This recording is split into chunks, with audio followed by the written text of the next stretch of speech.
think their top priority right now is, while everybody's emotional, while the Israel conflict is still hot, that they want to get that to a vote as soon as possible. And even if it means that somebody like Jordan, like two egos like Jordan and Scalise have to come together, they can always find like a way to make that worthwhile in order to cut what, another $1 trillion in war spending. So I think that's probably what's behind it. Yeah, maybe I have the All right, so are we going to use Tori. hands, or do we just hop in when we can?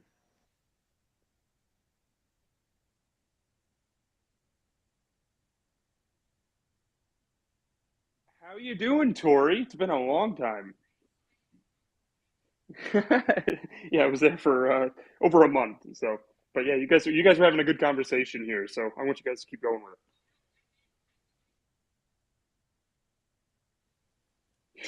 Well, I mean, you guys have covered a lot of it. I mean, you've probably seen the names so far of the ones that have publicly said that they're not going to vote for McCarthy. Yeah, Massey, yeah. Breen, Boebert, Nels, Chip Roy, Luna, Cloud, and then you have this one guy. And honestly, I don't want to pronounce his name. I'm not even going to try. Is it? Well, I'm gonna try actually. Uh, Jimenez? Uh, yeah, that. I mean, this dude's gonna go on the floor and vote for McCarthy. I mean, Jesus, you've got to be kidding me.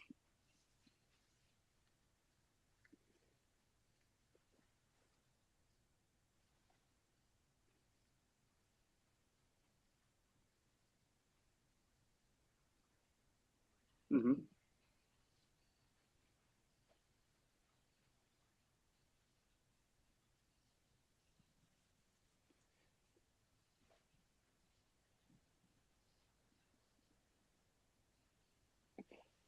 Well, that's how they've always done it, but I don't really care how they've always done it. They need to do this publicly because honestly, this is something that the people are like really involved this time around. It seems like we thought that people were really vocal when McCarthy was becoming speaker, but because McCarthy was such a freaking train wreck and we never did hear what was going on behind closed doors in the beginning, now we're demanding it. And I don't know why. I don't know Do why you know there aren't why? more Congress people. No, no, but what, how do they do the vote? That's the question. Like, how are they doing this vote? Well, Well, the it's not. vote, It's not an official. It's just. I'm sorry, but it's not an official vote. It's just the part because they have to get to 217, right? And so they have to kind of come together and agree informally on one person to send to the floor for that vote, or else there's just no way in hell they're going to get to 217, or else they have to do the ballot process 15 times again. So so no, and so this is them trying to come to a consensus right. because the working majority is only four for Republicans. Essentially, every Republican has to come out, and this is what we've been saying from the beginning. Why we thought this is such an incredible opportunity for us to extract commitments about very like things that we want to see the House Speaker commit to before taking, and they're trying to avoid that process, which is if they bring it to a vote now and it's divided, A, we know exactly who's on which team, right? So we have the ability to like mount pressure campaigns on specific members based on where they stand and what they've said and extract real concessions. And so what they're trying to do is make all these deals on the back, like in the back room, and then come to the floor as a unified front. And all the Republicans end up voting for just one person. And they tried to do the front run thing like this morning where they said, "Oh, Steve Scalise has it, bros, don't even like try to like mount another campaign. Steve Scalise, bros, like he's already won." And then immediately the votes weren't there, and that's caused them to go back and try to renegotiate. No, Jim, I think Dustin put that amazingly. But Jim is a veteran of Capitol Hill. God, like I pray for Jim. But Jim, your thoughts? What's going on today on Capitol Hill? Is this going to be a fight to the death? Well, I'm still trying to assess it, and people that I'm talking to, I mean, there are a lot of folks that came out of that meeting saying they're not voting for Scalise. I've privately talked with some members who have said that. And so we'll see. I mean, there's going to be Chip Roy put out a tweet saying he's not voting for Scalise, and it's premature to try to roll out a vote this afternoon. So we'll see.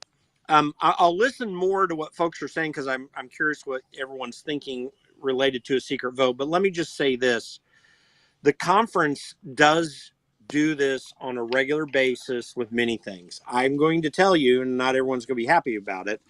I don't have a problem with them trying to figure out privately what approach they want to take. I was hopeful that Jim Jordan would come out of that on the top since it was just between those two. I mean, I know Jim and I have a lot of respect and belief in him, obviously with the normal concerns that are there. You know, this is a human endeavor and people are who they are through the political process. I've experienced this for 30 years of doing it. So, you know, we'll see what all this means. I think you're going to see, in my estimation, this thing play out just like it did in January, where you're going to have a lot of unsuccessful votes and people are going to go back and say, this is what we want.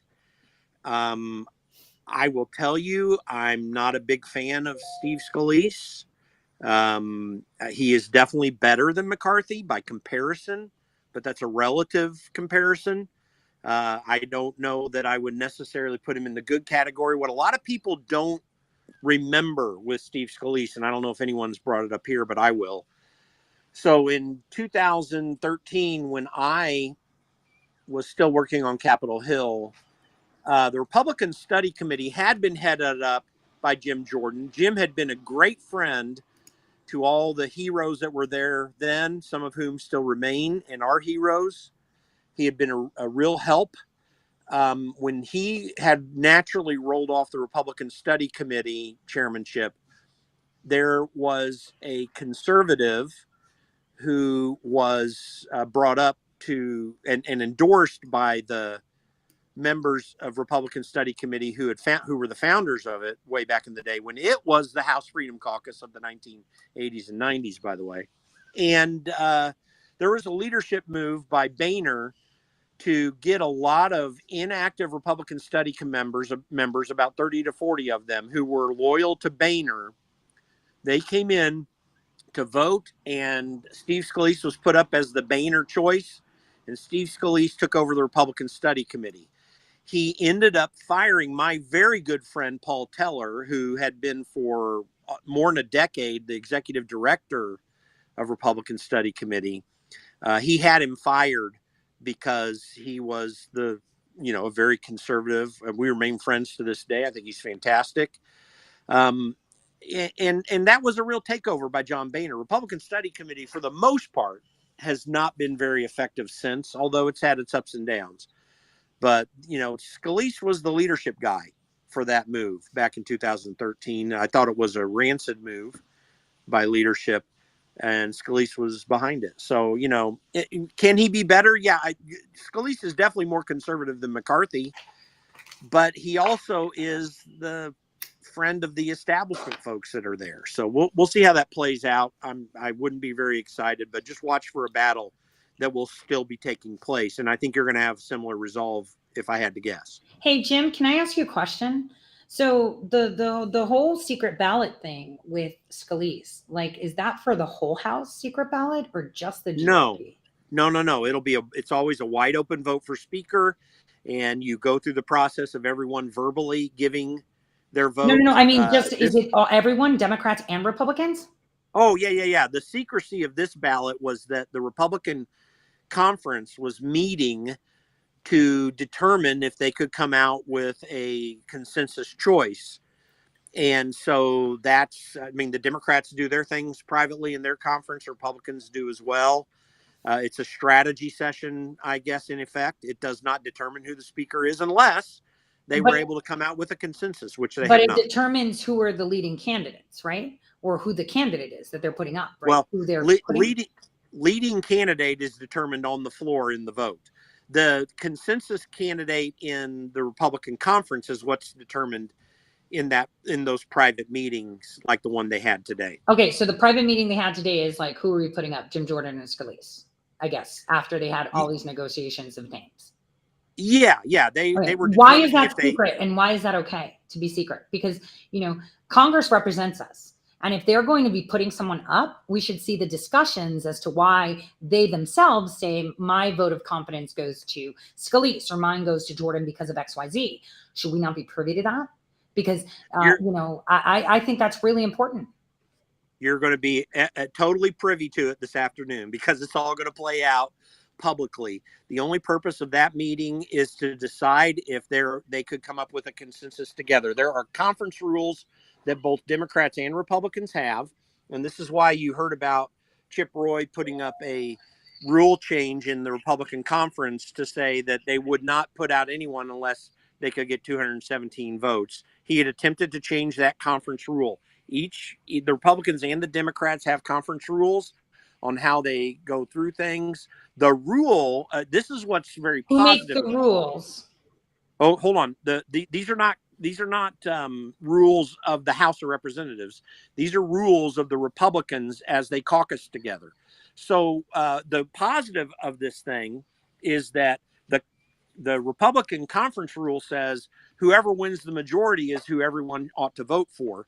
And you're going to see that there are people who are not willing to do that initially. So that'll be very similar to January. So all this is going to play out publicly. You're going to see it. Okay, Jim, yeah, I understand that we're going to see it play out like on the floor. But why are we not? I mean, even for Democrat and Republican, they should not be able to have these backdoor smoky discussions on who they put forward on our behalf between themselves. They've all been allegedly elected fairly, right? And in that sense, we should also be privy to at least listen to the conversation, not chime in, but we should listen to what they're putting on the table. Do you not think that is correct? Because in the end, we just rely on whatever their staffers put out on Twitter. That is a function of the fact that we have a two-party system in this country. So listen, it's not a formal thing that has any actual basis in the House. It does, though. Well, let me finish what I'm saying. It's the voluntary decision of Republicans to caucus together, and therefore they strategize privately. There are some aspects of this where if you're pro-Republican, you want them to strategize privately so that they can challenge the Democrats. Now, again, I'm just telling you what is, but this is a function of how two-party systems work. I'm not a big fan of the two-party system, to be candid with you, although I've worked in Republican circles in all my political career because it's the best of the two available choices, and the Libertarian Party is just frankly very unorganized institution as an option. But if the Libertarian Party had a large enough group of people, I mean, they've only had one person, Justin Amash, in recent times. If they had a handful of people that caucus together, you can expect that they would caucus privately on matters like this, and it wouldn't be public. So that's the function of having a party system as opposed to what we had in the beginning of this country's history, which was just a bunch of people who had various opinions and they worked it out all publicly on the floor. Well, Jim, you know, I see, you know, you're like, yeah, they're doing it, you know, quietly so they can strategize. What's there to strategize? Everything except for things that are classified, right? We should have these discussions publicly. The Democrats should do it publicly and the Republicans, right? This is how it should be. We should be able to see that. They shouldn't be allowed to cut deals behind our back and talk about these things or strategize. Well, okay, so that. my answer to that is they can try to cut a deal, but they can't implement it formally unless it goes through action publicly on the House floor. Right. So this is the function chaos of having a party system as opposed to a system of 435 independent people who are elected by their representatives and don't caucus with parties.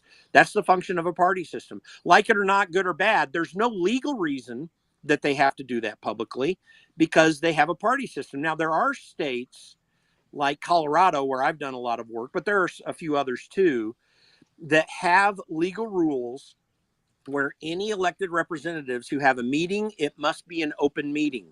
Now, if you can convince Congress to pass such a law for in the federal system, then that would be the case. But until that gets passed, then they're going to organize via parties. The way to work through that is to elect people who, whether they call themselves in a party or not, they ought to, do everything publicly or want to change that or whatever. But listen, I know a lot of people are very worried about this, but you have to and I'm not saying it's the perfect thing or that it's entirely the best, but the reality is this: everyone talks about what happened in the meeting. Like Daryl Issa was out immediately saying it was a 113-99 vote inside. So all this information gets out. Everybody's got their cell. Every member of Yeah, but Congress has Jim, their cell phone. nobody cares what comes out after, right? That's the problem. In the Constitution, it does not say that we have to have a party system, right? No, Yeah. Chaos. I'm in agreement. Yeah, Listen, no, Chaos, I'm just saying we should be pushing for this. They could just jump on X and have a space and have a discussion, or send out a Zoom number where all of us could just listen. We're not saying we need to interact, but we need to know what they're doing behind closed doors. We're constantly cutting deals, and we're the ones falling short every single freaking time. And it's about time that we have these discussions out in the open. And it doesn't matter if it's a party system. Both parties should be doing it. I'm pretty sure that even the Democrats want to hear about it, because we want to know what they're negotiating. Money, time, war. For me, this, like you said, predicting, it's going to be like last time. I'm up for that, because then they can't pass an act of war, a declaration without a full Congress. I don't give a shit if they have an interim or an acting. They can't. Constitutionally, they cannot. We can block it. Now, the thing is, so I'm for it. I'm for the delay, because we're constantly bleeding money. We're shifting and migrating money from one place to another in these stupid proxy wars. Raytheon has shot up. Lockheed has shot up. All these people are making money. And now they're in the back making deals to see who can raise more funds to be speaker. We want to hear that conversation. That's the way it is. And none of us should allow them. And even though it's the way it worked, at some point, it's like me. Hey, I need to lose a few pounds. Well, it works for me to have sugar in the morning. Maybe I should cut it out. Maybe it's time to change things. And I think all of us should be pushing and burning down their phone lines and emails and Twitter and Truth, and telling them, no, you are not going to be having a consensus and caucusing behind closed doors. We want this shit out in the open. We need to see what you guys are talking about, why you don't want him, what it is that you are doing. And I think if we push for that, we will have a better outcome for the people. I mean, I understand how things are and how the playing field is very well. Okay. So let me tell you this, All right, Chaos. Jim, Dustin, I am hold not on just a defending the second, Jim. system. Jim, hold on just a second. Jim, Dustin, I have breaking news. Colton McAbee, J6er, he's innocent. The video exonerates him. They found him guilty on all charges. So, Jim, I want to ask you, because you said that you talked to all these members of Congress. How is it that these Congress members can sit by and watch innocent people get thrown in prison for decades and not say a fucking word about it? Because Colton McAbee, he's a sheriff's deputy. This is not some bum off the street. He's a sheriff's deputy. He's a man of the law. He was doing the right thing that day. He did nothing wrong. And they stack up a bunch of ridiculous charges against him, and now they're throwing him in prison. This is a man who's a husband, and he has little children that have missed their father for 3 years now in pretrial detention. Just today, just a couple hours ago, he had his verdict, and they found him guilty on all counts. These trials are fucking sham trials. Why are all the members of Congress not saying a word about this? This is insane. This is not, anyone who has this idea in his head that this is justice or something, it's not. They stack up a bunch of ridiculous charges against you, and then they withhold exculpatory evidence. And even when it's proven that you're not guilty, they still find you guilty. So, Jim, why are the members of Congress in there not doing anything about this?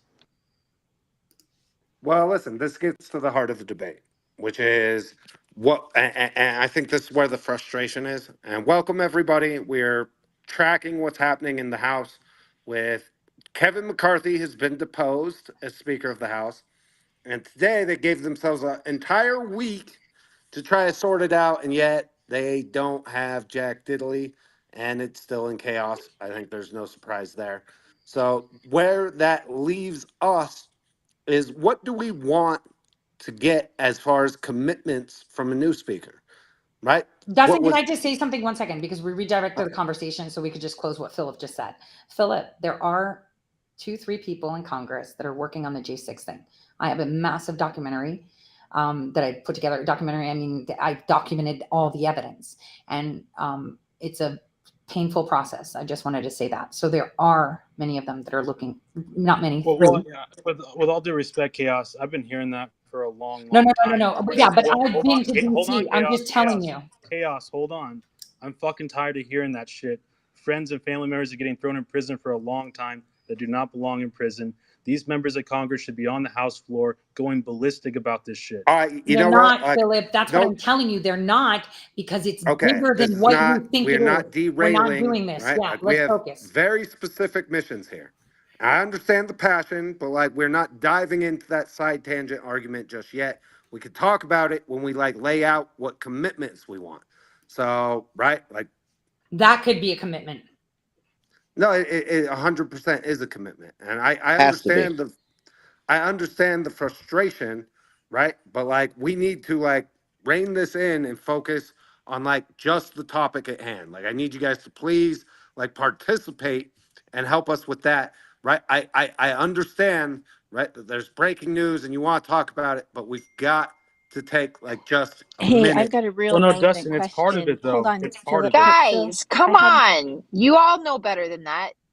Just let him finish and then Phenom, you can go. Go ahead, Yeah, Dust. no, my frustration is boiling over, to be honest with you, right? And Philip, I love you, but like if you can't prevent yourself from derailing the conversation, like I can't have you on stage, period. Phenom, go ahead, one person at a time, please. Hey, so Jim, you mentioned that you thought Scalise was better than McCarthy, and Matt Gaetz tweeted that out as well. And I wondered if you could share with us what you think we might get if it ends up being Scalise that we wouldn't have gotten from McCarthy. You're going to get Kevin McCarthy with a conservative twist. That's the best you're going to get with Scalise, honestly. But like, which issues do you think that will affect? Do you think he'll push? He'll probably be stronger on the life issue, for example. I think you would see him being willing to work with social conservatives in the caucus to advance legislation, and that he would help it. Jim, There is he going to might, continue blowing out the budget, though? Because that seems to be yeah. Thomas Massey's concern. Oh yeah, That's he's what he's totally going to going do. to listen, guys. That's one of the McCarthy things he's going to be just like. And by the way, I just want to make real clear here. I don't talk to all the members. I talk to a few, okay, that I know. And in terms of this process, Chaos, that you're so worried about, and you rightly are, I've exposed the process in various ways with people who have published it. So I am with you 100% against what this is. Guys, I've been working in the background in ways I could never even quite or would explain in this forum, because this is a corrupt system. The two-party system is corrupt. And people can organize as parties. I mean, it's a free country. We have the freedom of association. That being said, the way that this process works in Washington, D.C. is corrupt to the core, because you have willing people, particularly in the establishment of the Republican Party and the entire Democrat Party, that are willing to ignore anything that matters to you. One of the great canards of certainly the Republican Party in Congress has been that they tell people who are like us, that are frustrated with all that's going on, they tell the members that come up there that are like us that, hey, here's the deal. You need to take the tough votes. This is literally the discussion that takes place. And the tough vote is the one that goes against your constituents that voted you to do something, not the tough votes of, okay, we're going to really work towards getting back to the Constitution. That's just not the way that the Republican caucus works. So in that sense, I totally sympathize with everyone's frustration over the private nature of it. But, that's been happening. That private nature of it has been happening for a long, long time. The best way to change this system and get us back to where we need to go is one by one congressional races where we elect people that will truly follow up and do the things that we want to do. That's our problem. And what you should be very happy about is the fact that this is going to be a very public discussion on the floor, just like it was in January. And the same people that you've come to rely upon, the Bob Goods of the world, the Chip Roys of the world, and others, the Lauren Boeberts even of the world, because she's not going to vote for Scalise.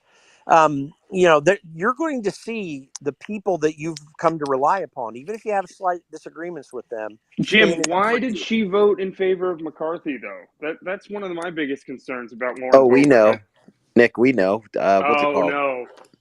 Loomer showed that McCarthy gave her re-election campaign a bunch of money. I think it was like $130,000.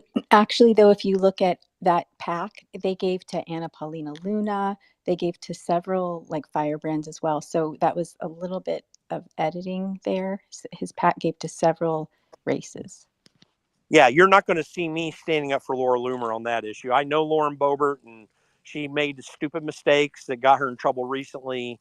You can question, where she's at and why and all that kind of stuff. I'm telling you, she's not going to vote for Scalise, and she's going to be doing the same things that she was doing in January. These people are not perfect. Listen, I stand for Thomas Massey still, even though I disagree with him on the debt ceiling vote and that compromise and a couple other things. But, like I've said constantly, Thomas Massey reads the Constitution every day. The other people that some people in here might seem to like because they're doing what we want, many of them don't read the Constitution. The focus is not that everyone acts precisely perfect every single time. The focus is, are they willing to go back to the Constitution? That's what I want to see. You're going to see a group of people voting against Scalise on the floor who are going to do that on your behalf, and we should always be praising them. Jim, let me just ask you about the just to be clear for the audience, there are 221 members of the GOP caucus in the House of Representatives. The Scalise can only lose 4 of them. Correct? Right now, we have at least 9 that have I come out couldn't hear you, publicly Nick. saying. You muffled out for a second, Nick. Start over again. So there are 221 members of the GOP caucus of the House of Representatives. He needs 217. So he can only lose 4 people? That's 4 correct. Republicans? Okay, and so far we have 9. We have 9 that have publicly come out and said that they are not voting for Scalise. And that I don't know. I mean, does it? In your opinion, you know a lot of these people. Do you think they'll actually flip back to Scalise? Not unless they get a deal they feel comfortable with. But the dynamic that's going to be different this time in that regard is that Scalise may even want to make the same deal that McCarthy made. And then all these people are going to say, yeah, that sounds great, but McCarthy didn't keep his deal, and we don't trust you that you're going to keep yours. So how do we have trust? This battle, I don't know for sure because I haven't talked to enough people to figure it out, but this battle could potentially be more intense than the one in January. And they're going to, and what you're going to hear from Scalise is an argument that, well, we got the Israel situation, we need to do something. Well, I don't think these people are going to buy that. Well, and you're exactly right with the Israel situation. That's going to be their like push for urgency. But I think right, if McCarthy hadn't thought he cut a backroom deal with Pelosi, right, in order so he didn't have to live up to the commitments that he made, right, and face the mechanism to enforce those commitments, right, we wouldn't be in this spot. But I think this is healthy for the process, right? I think the drama surrounding the speaker vote gives us an opportunity to present to people exactly what it is we are looking for, right? And exactly what kind of commitments that we want to extract. So with that said, there's a tweet up on the Jumbotron, right? Which is, it's a public thread. What commitments do you want from any new speaker? So, right, the previous commitments with McCarthy that we were able to extract included releasing all the J6 footage. It included defunding the 87,000 new IRS agents.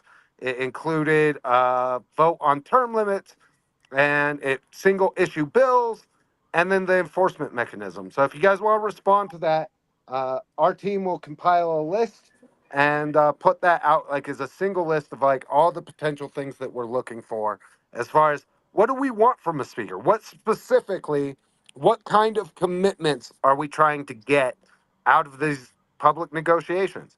I think this is a good opportunity for us to really focus in on what do we actually want. Is it defunding? Like, is it no more money to Ukraine? How do we feel about Israel? I'm really curious to see the comments in that thread. So please get in there. All right, Phenom, go ahead.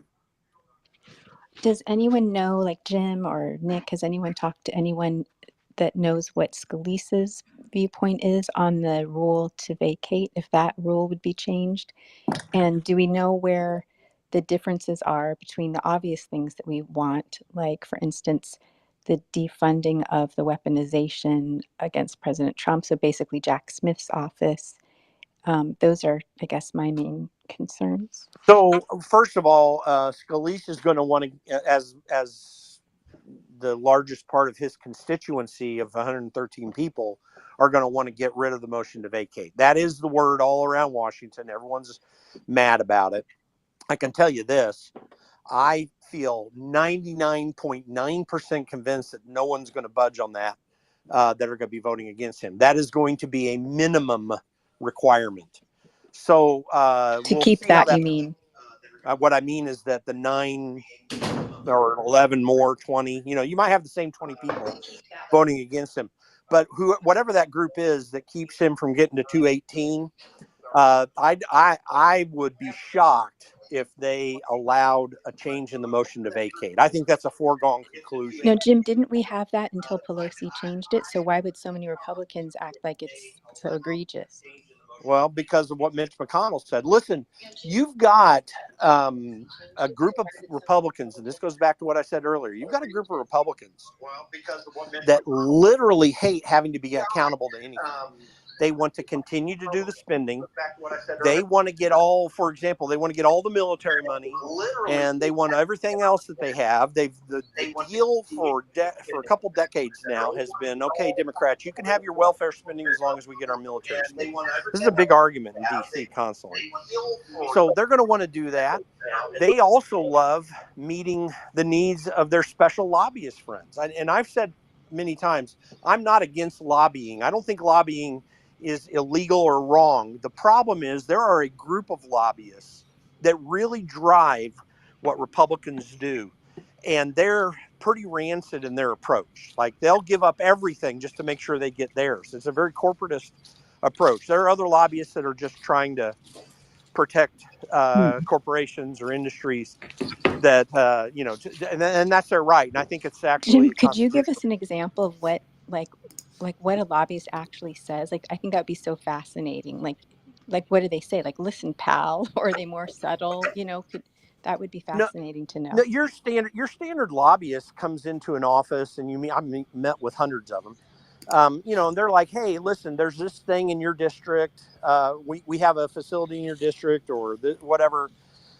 You're on this committee, and they're like, hey, we just want your support and blah, blah, blah for some specific piece of legislation, or they appreciate that you generally stand with them on some area.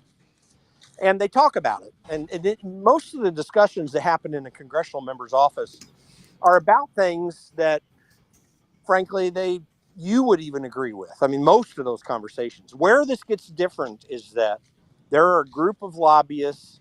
One of them is Altria, who's the successor to Philip Morris Tobacco.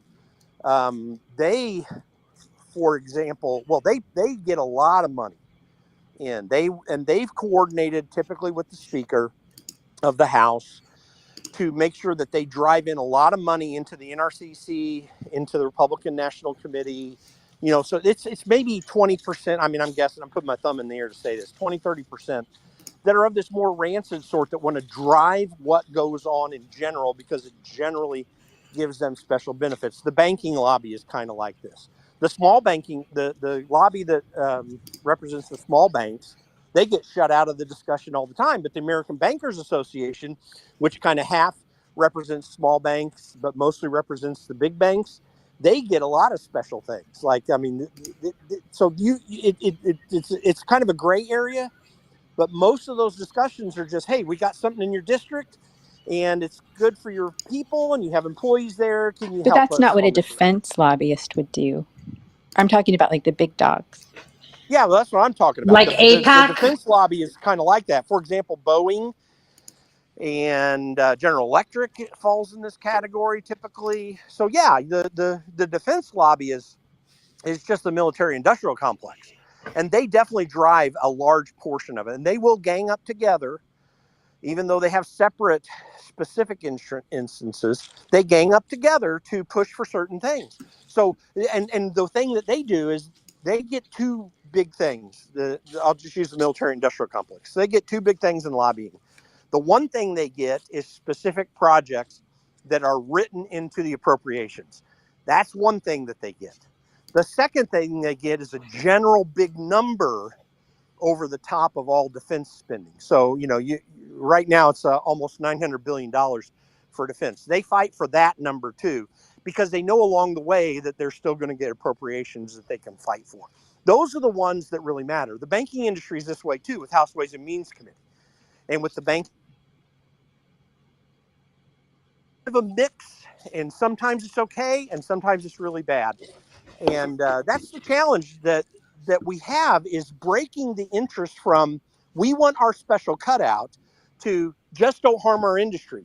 We need that shift in lobbying. It's a long-term process, and it requires electing people that are good people who operate on general principles rather than specific requests. Hey, Jim, and everybody, anyone can chime in. I got a question, a reoccurring question that's coming out of WeChat and Kakao, where I'm streaming this, and they're all foreigners, but they're like, hey, everyone's talking about how Scalise is funded by AIPAC and one of their biggest contributors, but all of them are. So how are we going to know where they sit with, diverting funds from Ukraine to this Middle East conflict that is, going to kick off a global war? That's a challenging thing to do. Those are backroom deal discussions.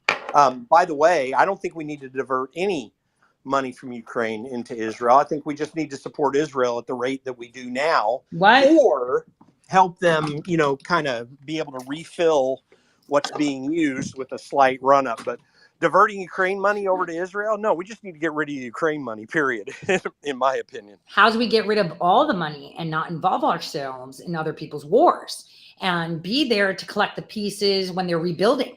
I think that's even better, because we're so broke. We're over 33 trillion cajillion in debt. We have no money. $100 used to get you bags of food. Now I can only get 5 things, right? People can't put gas. There are no jobs.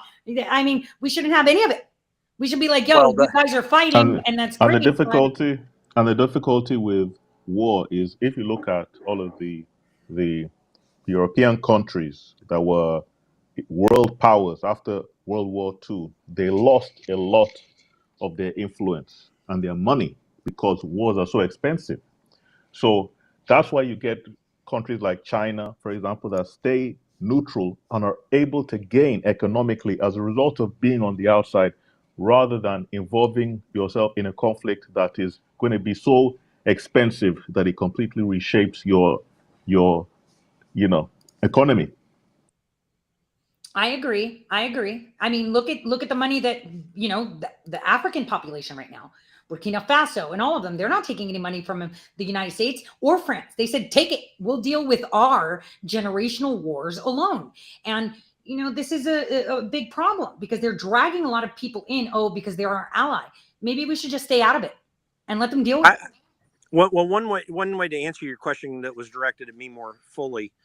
Listen, I believe we should pull off all foreign assistance. Now, the one area where we have to be cautious in that regard is the fact that we do have an agreement, a defense agreement with Israel. Now, we can argue about rescinding that, and that's fine, but we do have an agreement with them. And again, I worked for Thomas Massey, and he opposes any funds going to Israel from here, and that's fine. I have, on principle, I agree with that. But I also know that when we've made specific agreements that are based on treaty, then we need to be concerned about that. That having been said, we need to get out of the war business in this country. We've got to radically get out of the war business. I was in a space this week with some Iranians. These are people that live in Iran. And I've befriended some of these people because I'm very concerned about what's happening there. Like, the majority of the people in that country, by my best guesstimate, are against the mullahs, but there's violence that would come against them. And we haven't we have not been helpful in our public discussions to encourage the movements that have come to try to overtake the mullahs 2 different times in the Obama administration and the Trump administration. And we needed to be more supportive of that, not monetarily, but in other ways. Yeah, no, But I agree, Jim. USAID but is but working but against us. but the Iran situation exists because Jimmy Carter removed support of the Shah of Iran. Now, there are many arguments. One of them might be the fact that the Shah is essentially the king of Iran, or was, and we needed democracy. And there was a left-wing democracy movement that we supported, which helped the Shah get overthrown, but then Wait, it was pause, replaced with Jim. this problem. Pause about the Iran and Carter. Remember, when we overthrew them in the late 70s, it was Peter Strzok's dad and Barack Obama's mom that helped do that. Okay? It wasn't about democracy. That may be, but that's part of that whole thing that we're talking about here, that I'm talking about here. So anyway, we meddle in these countries and we want to change them. We've got to stop that. We have to stop nation building. Listen, not every country is going to have the same kind of democratic republic on paper that we have on our Constitution in every country. It's not going to happen. What we do need to do is have right relations with these countries.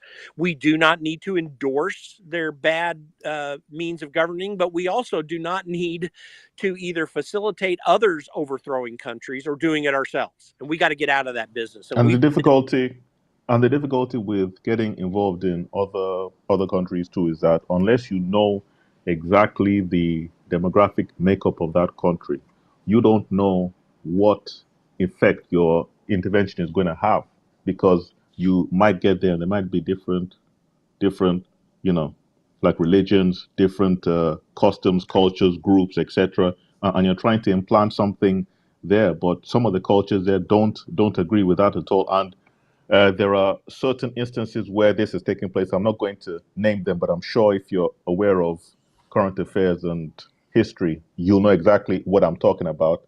There was a particular conflict that we got involved in that was supposed to be very short. It ended up taking place. I'm done. By the way, There's an echo in the background. I don't know what's. Whoa. Herb, you need to mute yourself. All right, sorry guys, I just request come back up. Real quick, so to this discussion, like what to go to like what the comments are saying, I'd say probably the number one thing is about defunding the war machine. That's probably the number one comment right now when we ask people like who are in the audience to say, I'd say defunding the war machine and foreign aid is probably the number one response right now. Close the border, fix the elections, right? And then all of the things that we extracted from the first speaker vote. So please keep those comments coming in. We're watching them come in. We'll keep that thread going. It's up at the top. So like, please, like, what do you want to see the speaker commit to in order to achieve the speakership? And you Like, know what's crazy, Dustin, is that third world alleged nations like Mali and Burkina Faso and Chad and all of them had the balls to cut off foreign aid, and we don't. Not just giving it, but also taking it, right? Because we're taking it in indirect fashion. So I think it's really important, and thank you for pointing out those comments, because these are the discussions they should be having in backdoor, and people should be privy to those discussions. Do you commit that you're going to do this? The number one thing that the new Speaker of the House should commit to, well, not the number one, but on the top 5 things that are serious that the Speaker of the House should commit to is going through all 12 appropriations bills every year. Why is that important? It may or may not greatly reduce our budget, but I will tell you this, it will help to get our priorities back. If you put these appropriations bills on the floor with amendments from the floor, this is the other issue, and this was one positive change that did take place. We got good people on the Rules Committee who were not just the speaker puppets. And the Rules Committee determines what the rule is when it comes to the floor. And you need to have an open amendment process. If we put these items on the floor, then you have a chance for our heroes to come in and strike out stupid crap out of these appropriations bills. Because the way they're written right now is you've got a few appropriators, and the Speaker and Minority Leader of the House and the Senate Majority and Minority Leaders writing our bills through these omnibuses and CRs. That's a big issue. If there's any, and I will be half hopeful that Scalise might do better at that than McCarthy, who made backroom deals. But again, I still think Scalise would do that. Jim Jordan's, though, not out of the race, guys. I mean, you just may get this thing to such an impasse because there's a lot of positive feeling about Jim. I mean, he got 99. He got half the caucus that was supporting him, and Jim wouldn't be perfect, but he'd be a whole lot better. I'm hopeful that this may be a very positive fight, although the construct of it, I really haven't even fully determined yet. Well, Hey, Jim, can I ask yeah. you a quick question? What do you think? Because obviously President Trump endorsed Jim Jordan. And we should get rid of the two-party system. I'm just sick and tired of the two-party system. State by state, the rules need to change. Ballot access should be available to anyone that can meet a certain criteria, and that criteria should be the same for everyone. It presently favors the two-party system. It's been, and we're finding out more and more at this stage in our country's history, that has been a major problem. And George Washington warned us of this in his farewell address. No one has read in this room has ever read or if you have never read Washington's farewell address, you need to read it. You need to read it very closely. Many of the problems that we see happening, he was prophesying almost in his farewell address, because he was a good man. He was not perfect, and I don't agree everything that I read about, even his presidency, but the man was good, and he understood the potential problems that are there. And many of the founding fathers agreed with him. That should be part of the construct of how we understand how bad this system is. The second one is just to read the dang Constitution, learn it backwards and forwards, read the Federalist Papers. You do those three things, the farewell address, the Constitution, the Federalist Papers, you're going to be amazed at what you're going to understand better about what's going on. And then we need to assert those changes at the polls. Jennifer, what were you saying? Yeah, it just seems weird to me, right? And I know Scalise was kind of rumored last week, but like it pretty much seemed like everybody was behind Jim Jordan, and then all of a sudden this morning it comes out that they did this vote, and now it's Steve Scalise. Like, and do you think like the reason for that change was what happened over the weekend in Israel, and trying to get that like more money to Israel? I mean, I'm not anti-Israel by any means. Like, if you listened to me over the past couple of days, I'm obviously not, but I'm also America first. And like our country, right now is in a shithole, and we need to fix our country before we can go funding wars all around the world. I understand they're our allies and we should stand with them, but giving them an open check, and if that's why Steve Scalise was slid into this position today, that's something that needs to get called out. Yeah, but if anyone was going to get slid into the position to fund Israel, it would be Jim Jordan first, right? And that's the thing. You know, I am on the optimistic, and I said this earlier, right? That I think that they put up Scalise so that way we can see everything, because they know that the people now are doing their homework and paying attention. And so, you know, that could be one of the reasons that this is coming out. But the concerns that we should be pushing back is all these events, you know, us funding Israel is by proxy, us being in that war. And if Iran is tumbled into this, and Turkey, we're going to see China and Russia, and it's going to be World War III. We need to step our asses out at every step of the way, because we have a president that can't tie his shoe, right? We've got elections that are not really elections. Okay. We have no money, and we are depleted on almost every front. And now we're forgiving debts. We don't know what we're doing. We're making these new agreements. I mean, we're a hot mess. Where are we going? Because if push comes, oh, we're just funding them. Just because we're funding them, they can shoot us. They're like, it's your planes, your ships, your money. Therefore, you're the enemy too. I mean, we have to say no at some point. And that's why I was against Jim Jordan in the first place, based on his portfolio and his track record. He speaks a really good game, just like Lindsey Graham used to, and the Trey Gowdies, right? And then he fails on delivering. Whereas we see others actually delivering that are no longer on committees. We should be paying attention to who the Republicans remove from committees. Those are the people that are actually pushing for change. Why do you think it is that nobody is listening to the leader of the party? Trump has 80% of Republican votes He has half of Democrats. Rasmussen just put that out. Why aren't they listening to him?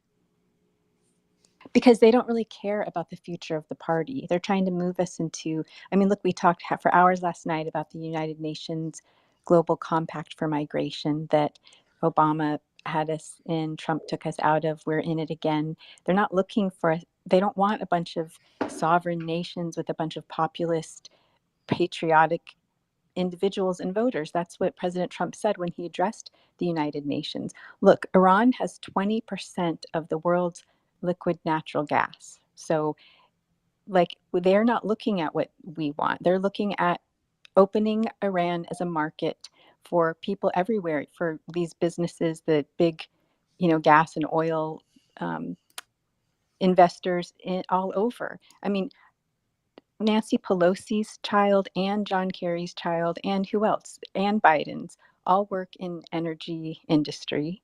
And then they didn't want Russia to be able to sell gas for cheap. So that's why the whole Ukraine thing is happening. I mean, I know on a smaller level, it's about ideology and religion, but that's not what the governments and the big industry is caring about. That just helps them make sure everyone's divided and not paying attention. And in the meantime, it's all just about the natural resources. Yeah, Yeah, and why so wouldn't we want Iran to develop themselves though? Right? If they want to develop themselves and become a more of a republic, like Jim said, that the intention sold to America by Carter was that, then why not let them develop themselves? And Because that's why would Bush, Cheney, Soros, and then Kerry and his guys on the other side, why would they want that? Why would they want them to be able to sell it who they want, to who they want, how they want, using what currency they but want? They it's their don't want natural that. gas. It's their right. Well, We want we people. know that, but Yeah, I that's know. not what We don't these want people telling. multinational Yeah, we don't want. companies want. Yeah, we don't want people telling us what to do with our resources, right? So then why are we telling other people to do with what their resources? Maybe we could just say, look, whatever's been happening, it's no longer a point of order anymore in America. We're not doing this. And I think the majority of this money that we're giving people is because we know we started most of this shit. Hamas was created by Israel and the United States together, right? And we weaponized these people. We did it in the 80s with the Mujahideen, where we created them. Osama was trained by the CIA. We used them. We amplified them. He was trained on how to create these factions to disrupt. This is USAID's bread and butter. I mean, I was a localizer, something that our other friends said, knowing your demographic, right? And understanding to localize things, right? So we've created all of this. So this is the problem. All of these leaders that we have in office that have been in there for a while know that we've created it, know that they've approved the funding under Obama for this shit, right? And they don't want their asses exposed. That's the bottom line. This is why we're funding Ukraine. This is why we're funding everything. And this is why they want us to fund whatever dispute is happening now between the Palestinians and the Israelis. And what we need is a speaker that'll say, okay, whatever was done is no longer, the regular, we're changing. And we can change. And I think by us pushing back against them to have like these backdoor discussions of who they're going to put up is most important right now. So, welcome everybody. Direct you again up top. Lots of great comments about what commitments we want to get from the speaker. I think it's really important. This is an action space, so more than just talking about the holy chaos that is going on with the speaker thread right now. Right? We actually are directing people. We had a great, I can't even keep up with how many people tagged their members of Congress in the first secret ballot push that we did.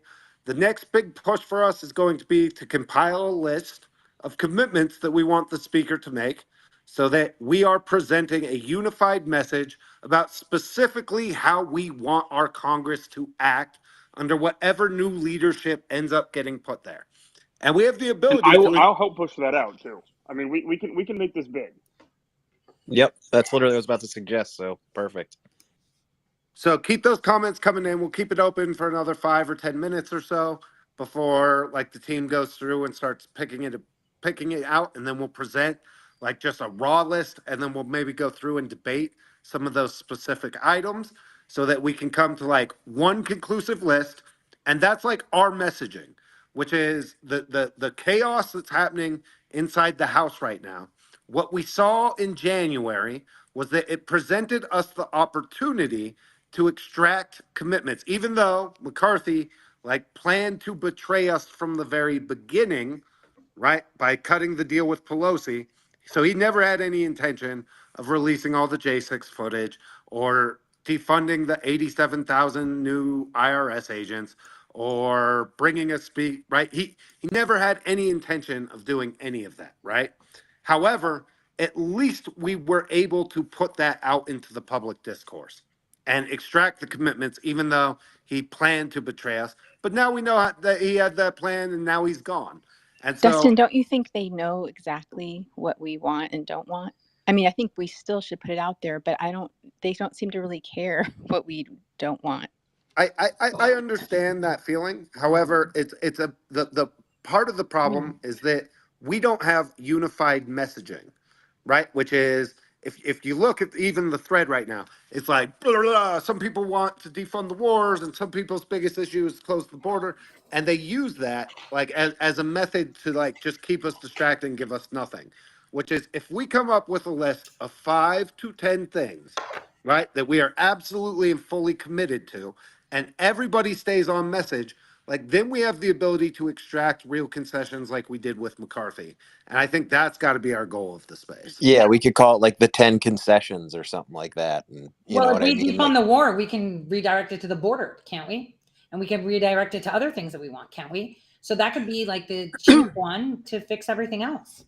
Well, a couple things that should be non-negotiables is everything that Chip Roy has been talking about with security at the border. That has to be a fundamental priority. Another priority must be no more omnibuses or CRs. That has to get off the table.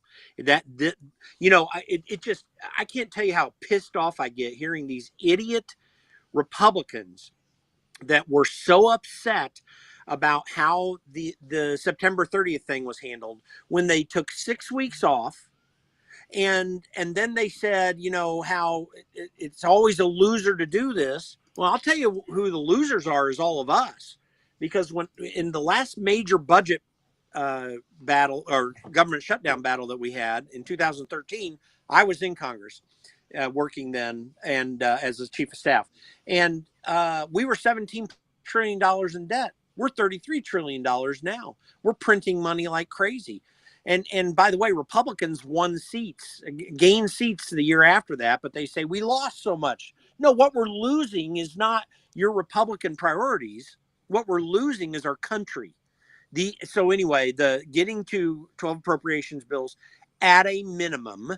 And the third thing, at a minimum, is not allowing any funding bill to be passed out of the House that will not defund the censorship industrial complex. It has to go away.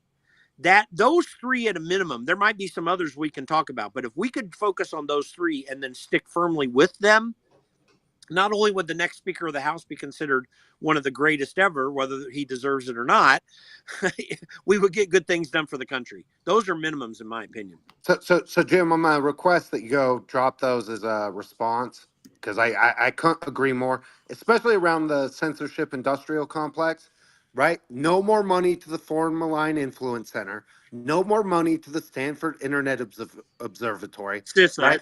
No more funding to any of these academic institutions, right? Which are actively censoring Americans against the First Amendment, right? And that might be like for me, that might be one of my top, like maybe even my number one. I think closing the border is a no-brainer, but I think it's reached the point now that we have to go beyond just closing the border and getting a handle on the people who have flooded across over the last several months. Like what we saw in Israel, like tells us that we need to get really serious about getting a handle on who's here and what they're doing. Go ahead, Nick.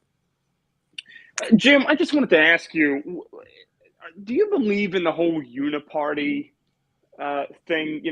There's an accusation, obviously, just for the audience, that Republicans and Democrats, especially, rhinos, work with the Democrats in order to, they push an agenda that is that is running up the debt. That's keeping the borders open. We do have a majority in the House of Representatives, yet we don't seem to be taking advantage of it. Is Nick, that I the think the word reason you're looking why? for is controlled opposition. Yep. Who said that? That's me. That's what's up. Good afternoon, everybody. My name's Shane Hazel. Dustin, thanks for having me up.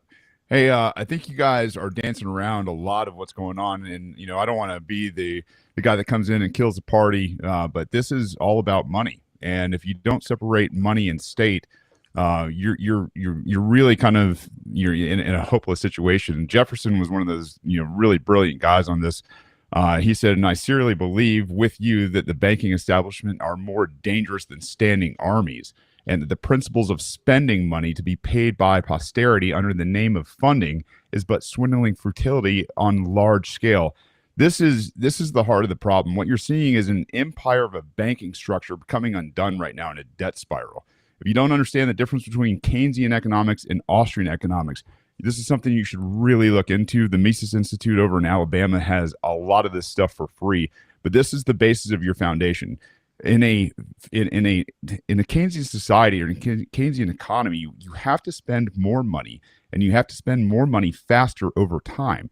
That's why you're starting to see this debt spiral get out of control, where you're going to have interest on the debt, where you're going to be paying more in interest than we do for our military, which is absolutely you don't come back from this.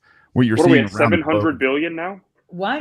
It's actually going to be over $1 trillion. We'll be at Well, 1.2 trillion by 1.2, next year. yeah. 1.2 trillion. Yeah, and so Shane, can I just say something? Then the question we should be asking ourselves is, these behind closed doors secret ballot meetings, what did Scalise give them behind closed doors so that he can beat Jordan?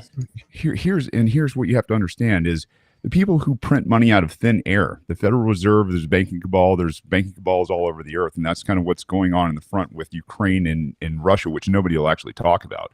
When you understand that when you can print money out of thin air, the people who are closest to the money win. So if you are going to represent the policies that the bankers want, you're going to get the money. The people in Congress are the people who facilitate the spread of that money.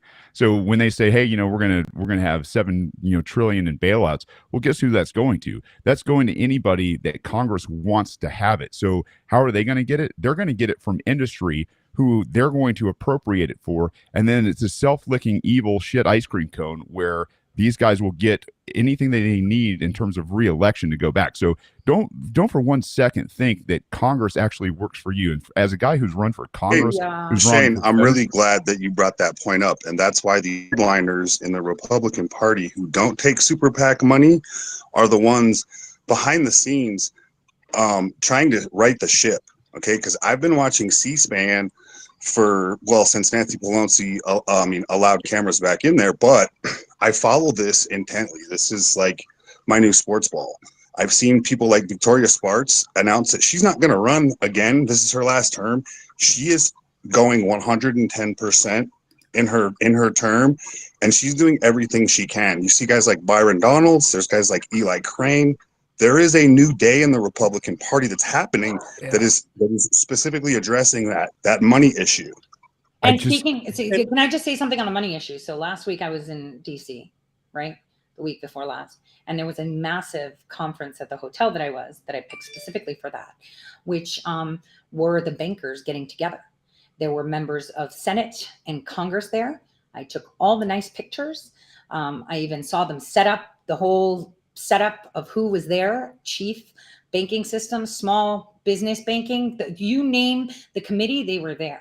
So they had this plan when I was in DC because they were having this conference. So Shane, you're right. So the question we should be asking ourselves is the secret ballot that they have, which is normal for them for years. The Democrats do it. They caucus in private, the Republicans. We have to ask ourselves, what is it that Scalise gave that we didn't know about?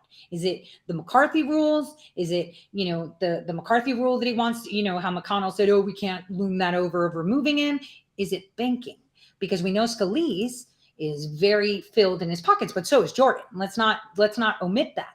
Jordan's portfolio and his personal trust is riddled with things. So those are the questions we should be asking. And this is why, other than us saying, oh, this is it, because we already know, follow the money. I mean, I think that should be my middle name so many times that I've been saying it for years, right? Because the money drives everything. We should be pushing back because we want to know what you guys are negotiating to pick whoever represents or is going to the floor. And what are these concessions that you guys are making, and why is it done like this? This is the important portion. What did Scalise give them that Jordan didn't? But they're never going to tell. Real quick, Jim. Like I want to keep this structured a little bit because there are multiple issues that are being negotiated, right? And I think we would be foolish not to think that the military-industrial complex war machine is probably the center of trying to push a backroom deal so they come with a united front so that while everybody's still emotional about the terrorist attacks in Israel, they can write another blank check for more war funding, right? I think that would be, to me, that's probably the most likely scenario. Is like 100%, Dustin. what, right? Who the lobbyists are pushing hardest for like a unified front coming forward. With that said, however, right, much like the parties are supposed to operate, like I really want us to come up with very specific things. And so, like, maybe what we can do is structure this like one at a time, which is because I am the anti like central bank digital currency guy. Like, that is I believe the unholy trinity of tyranny is a digital ID, a central bank digital currency, and a social credit score. And if we get pushed into that and monopolized into that system, freedom as we know it is dead. The surveillance state becomes unbearable, and we go into a dystopian authoritarianism that has to be frightening. So, with that said, I think what we should do is maybe take these issues one at a time, allow a robust discussion around them, and then move on to another topic.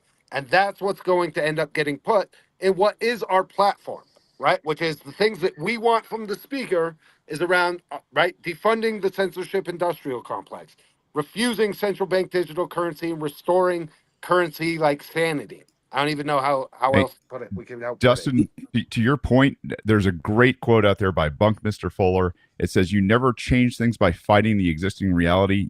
To change something, you must build a new model that makes the existing model obsolete." You're 100% correct. We are either going to go towards CBDCs or a stateless currency that's already out there that's parallel, and it may offend somebody because there's FUD out there. But Bitcoin, if you guys don't know Bitcoin, and I'm not talking crypto. There is a huge difference between Bitcoin and crypto.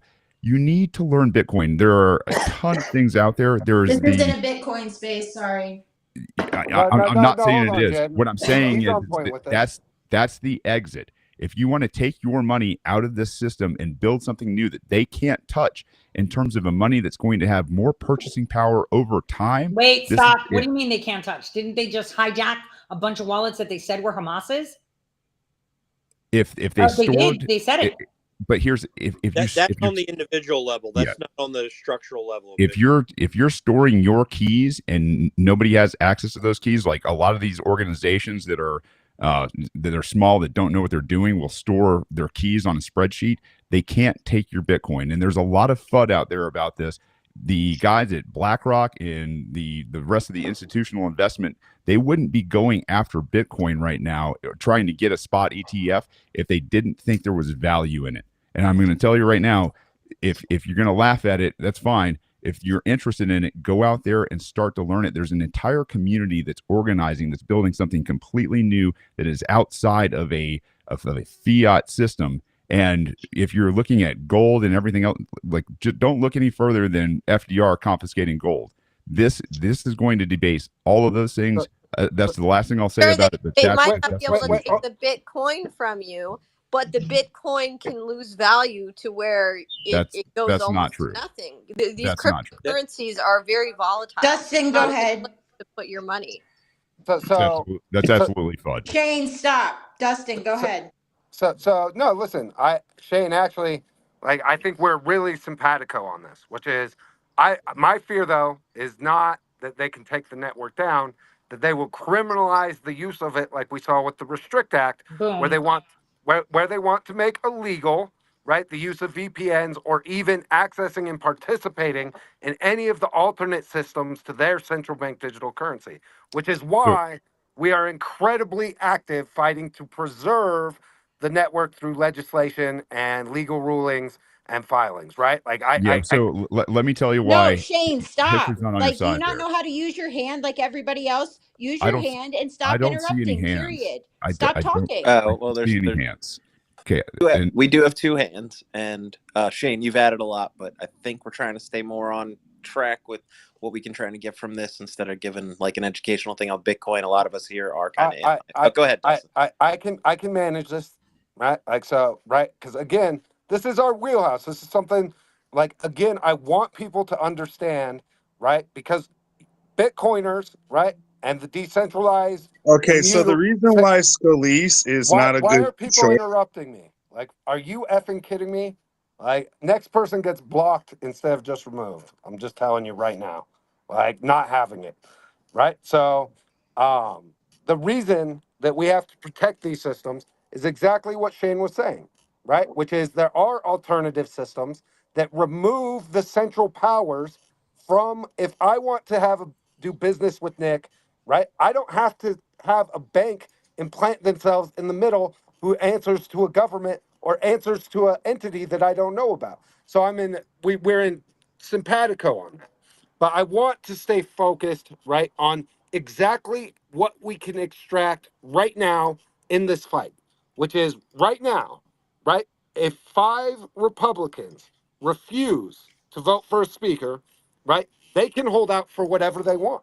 So if all it takes for us right now is to get 5 members of Congress to say, you know what, I'm not voting for Steve Scalise or Jim Jordan or anybody unless they agree to X, Y, and Z, right? That's our opportunity that is right now that we got to stay focused on. So Shane, I'm going to kick it to you back real quick to finish your Wait, thought, can I just give right? you something breaking quick before we kick back? I just got a message from someone in Congress. They got they were told about the secret ballot thing, so we should push on that because they said, Tori, why is this happening? And it's like, we want to know what Scalise gave that Jim Jordan didn't. We need to be part of the conversation, and if we're not part of the conversation, we're just going to keep shouting from the rooftop. So I just want to say, job well done, guys. We're getting stuff done. Don't stop calling, emailing, tweeting, and tagging. 100%. By the way, we are simulcasting this space to Rumble and YouTube and a And bunch of other WeChat and platforms. Kakao, yeah.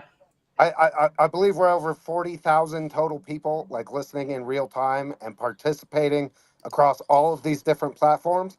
So like, right, we have an opportunity. We have the ability to make serious noise. So Shane, I'm gonna kick it to you. I'm gonna ask you to be concise. How do you word it in such a way that we can get hundreds of thousands of people to say this is what we want to this new Speaker of the House to commit to as it regards like decentralized currency? yeah, I think McHenry, when he came in as the interim, said it probably best: is they need to be open to new ideas, new innovation, and be completely transparent. And that's what you got to have. I understand Bitcoin isn't real popular here, but that's obviously something that can be remedied with a little bit of time. I appreciate it, Dustin, and everybody else for letting me have the floor. And it's all back on you. Well, so I'll throw this out there. I don't think it's that Bitcoin's unpopular. I think it's the arrogance of some Bitcoin maxis that's turned a lot of people off and made them like somewhat hostile. Because a lot of them come in, just derail our conversations, right? And don't want to have a back and forth when really, like what they would find is you would be hard pressed to find a group of people who are more liberty minded and receptive to the idea of decentralized currency and removing the power of the central banks. And yet they come in here and they speak down to people because they have Ethereum or they're also interested in other chains. And that becomes what I think, right? I think a lot of the Bitcoin, and I'm not saying you're this at all, Shane. I'm saying that there's a messaging issue with certain parts of the community that like come into these spaces where we're trying to educate people and immediately turn them all off with the way they present the information. Dustin, I couldn't agree more with you. There is definitely a bad marketing on some of the Bitcoin toxic maxis. Try not to be that. If anybody has questions, you can try to get a hold of me in DMs or whatever else. But I'm happy to answer them, and I appreciate you giving me the floor. Can I just say something? I appreciate the hold on, yeah. hold on, Tori, just real quick. Shane, I appreciate you coming up and spreading the message. It's really important to me. I think it's right, as you said, with alternative systems. I believe in that more than anything. I do believe, however, that we can build alternative systems on some of the programmable platforms, right, that force transparency in the political system. There's other ways to upgrade. So I appreciate you coming up. Let's stay in touch because I want to continue to spread that message as part of what the solutions are. All right. Let's reset, everybody. Deep breath. We've got it up above. Public thread. What commitments do you want from any new speaker? Can I just read out a tweet about the speaker election? Someone said it's not legal to secretly pick the Speaker of the House in the United States. The Speaker of the House is the leader of the United States House of Representatives, and they are elected by a majority vote of the full House membership. There's no provision in the Constitution, exactly what I said before, or in the House rules for secret election of the Speaker. So what they have been doing behind closed doors is them having discussions and assessments between the two caucuses. And this is what, instead of us trying to fight, who they're putting, because everyone's like, oh, we should go Jim. Oh, we should go this. We should be fighting. We want to be part of the conversation so we can see how you're going to pick the fucker. That is what we should be focusing on, because that's something that we can force on them, because it's unconstitutional that they're doing this stuff behind our back. That is why I made that statement. They shouldn't be doing it behind closed doors, because then we can when they're having these discussions, say, no, we're not okay with this. We want XYZ, which is what we're going to discuss now.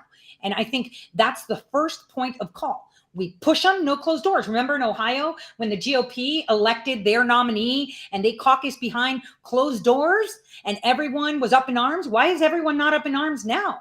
When we're talking about the House of Representatives of the whole United States, but it was a big shit show when it happened in Ohio. That is what we need to be pushing. And today, like Dustin said, we should stay on topic and figure out bullet points. This is what we want as a commitment from the speaker. So as we listen to them do their deals, we can then email them and say no, or we can tweet about it and flood social media about it. That's the thing, because I know people want border, they want elections, they want to get out of wars, they want energy independence, which we're now dependent again, and the petrodollar is tanking. These are the things that we should be outlining. But the first protocol, just like Jennifer and I put out those, we should not be doing it behind closed doors. And why are you going against the leader of the party? And that's because, just like President Trump had said, it is a fucking uniparty. Well, so spot on, Tori. And right, we are doing a multi-tact here, right? So mission number one was to force them out into the open so we can negotiate, right? Which is, we want to go back to where we were in January, which is if we get 5 members of Congress on each one of these bullet point issues we put together, right? They can hold out their speaker vote until an concession is extracted, which is if literally all it takes is 5 Republicans. If Matt Gaetz and 4 other people, or Lauren Boebert and 4 other people, or Chip Roy, as much as we've been beating up on him because of his little meltdown the other day, right? If Chip Roy and 4 other Republicans, right, hold the line on a single issue, right, there won't be a Republican speaker, right, until a commitment is extracted. And that is, we have a huge opportunity here. And that's, so part one, we have to force the discussion back out into the open. And then once that it does come back to us, right, we have to know exactly what we want to ask for. And I think that's what we're trying to boil down here. So let's keep Dustin, this can we get through these hands? Yeah, go ahead, Vinny. Work through them. All right, cool. I'm just going to go work down with the way that I see it. Go ahead, Fino. Hey, thanks, Vinny.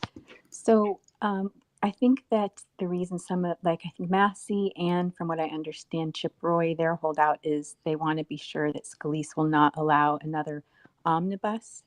I don't usually agree with Chip Roy on many things, but I think we need to end the omnibus spending and we have to get back to the single issue bills. And one of the most important reasons is because we continue to fund these crazy climate agenda bills, like for instance, like the CHIPS Act and stuff that really disrupt not only American energy, but we have no GDP growth here. It doesn't matter what kind of currency we're using. If we aren't building industry here in the United States, we're never going to have complete economic or national security if we don't have some sort of revival with regard to industry.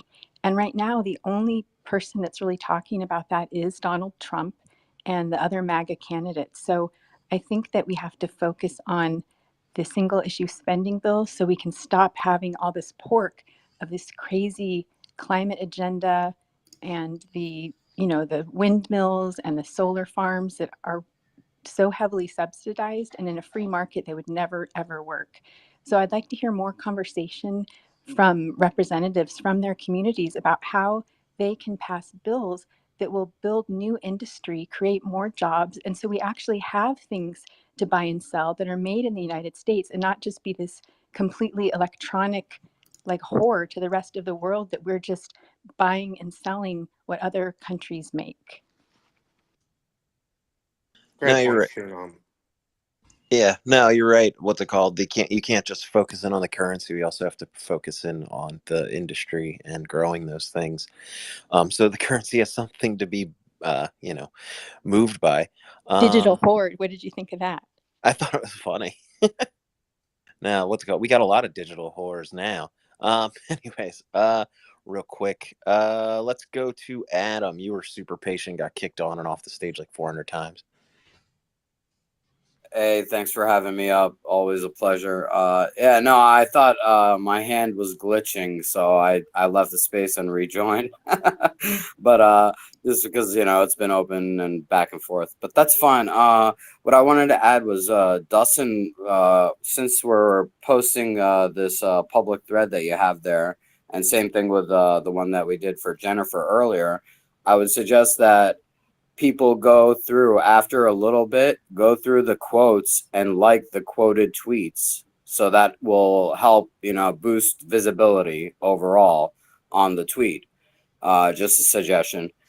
And as to what Jim was, unfortunately, he's gone now, but what he was saying about Iran. Sorry? I think it was just a mistake. Go ahead, keep going, buddy. Okay, no worries. As to what Jim was saying earlier about the Shah and Iran and how it was back then and our intervention, it was pretty westernized. But before then, actually, it was pretty open. You had Jewish people that lived in Iran, believe it or not, and they live in Syria, and Christians that lived in Syria and Iran as well. So we've polarized that region overall and made it worse. And now, you had my mother's oncologist was a Jewish Syrian man, for instance, and there was temples and all this, historical churches in Syria, and they were demolished by ISIS, which we essentially created with the vacuum left behind and all the weapons left behind, like Afghanistan and Iraq.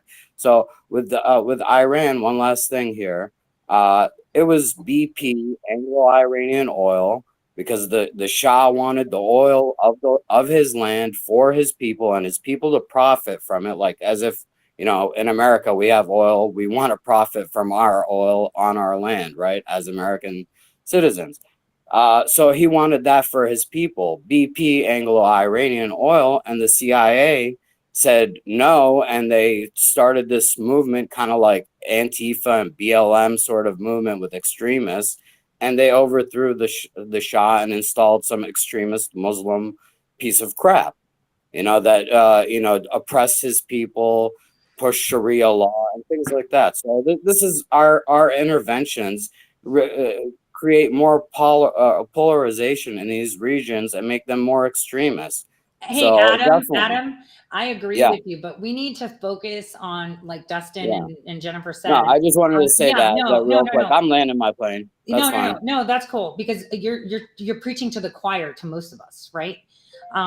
You're preaching to the choir. Iran and Egypt used to have mini skirts, and they were like a cosmopolis, right? People would go there to party all the time until the late 70s, where they started to push this Sharia message and put radicals, because that's how you control people.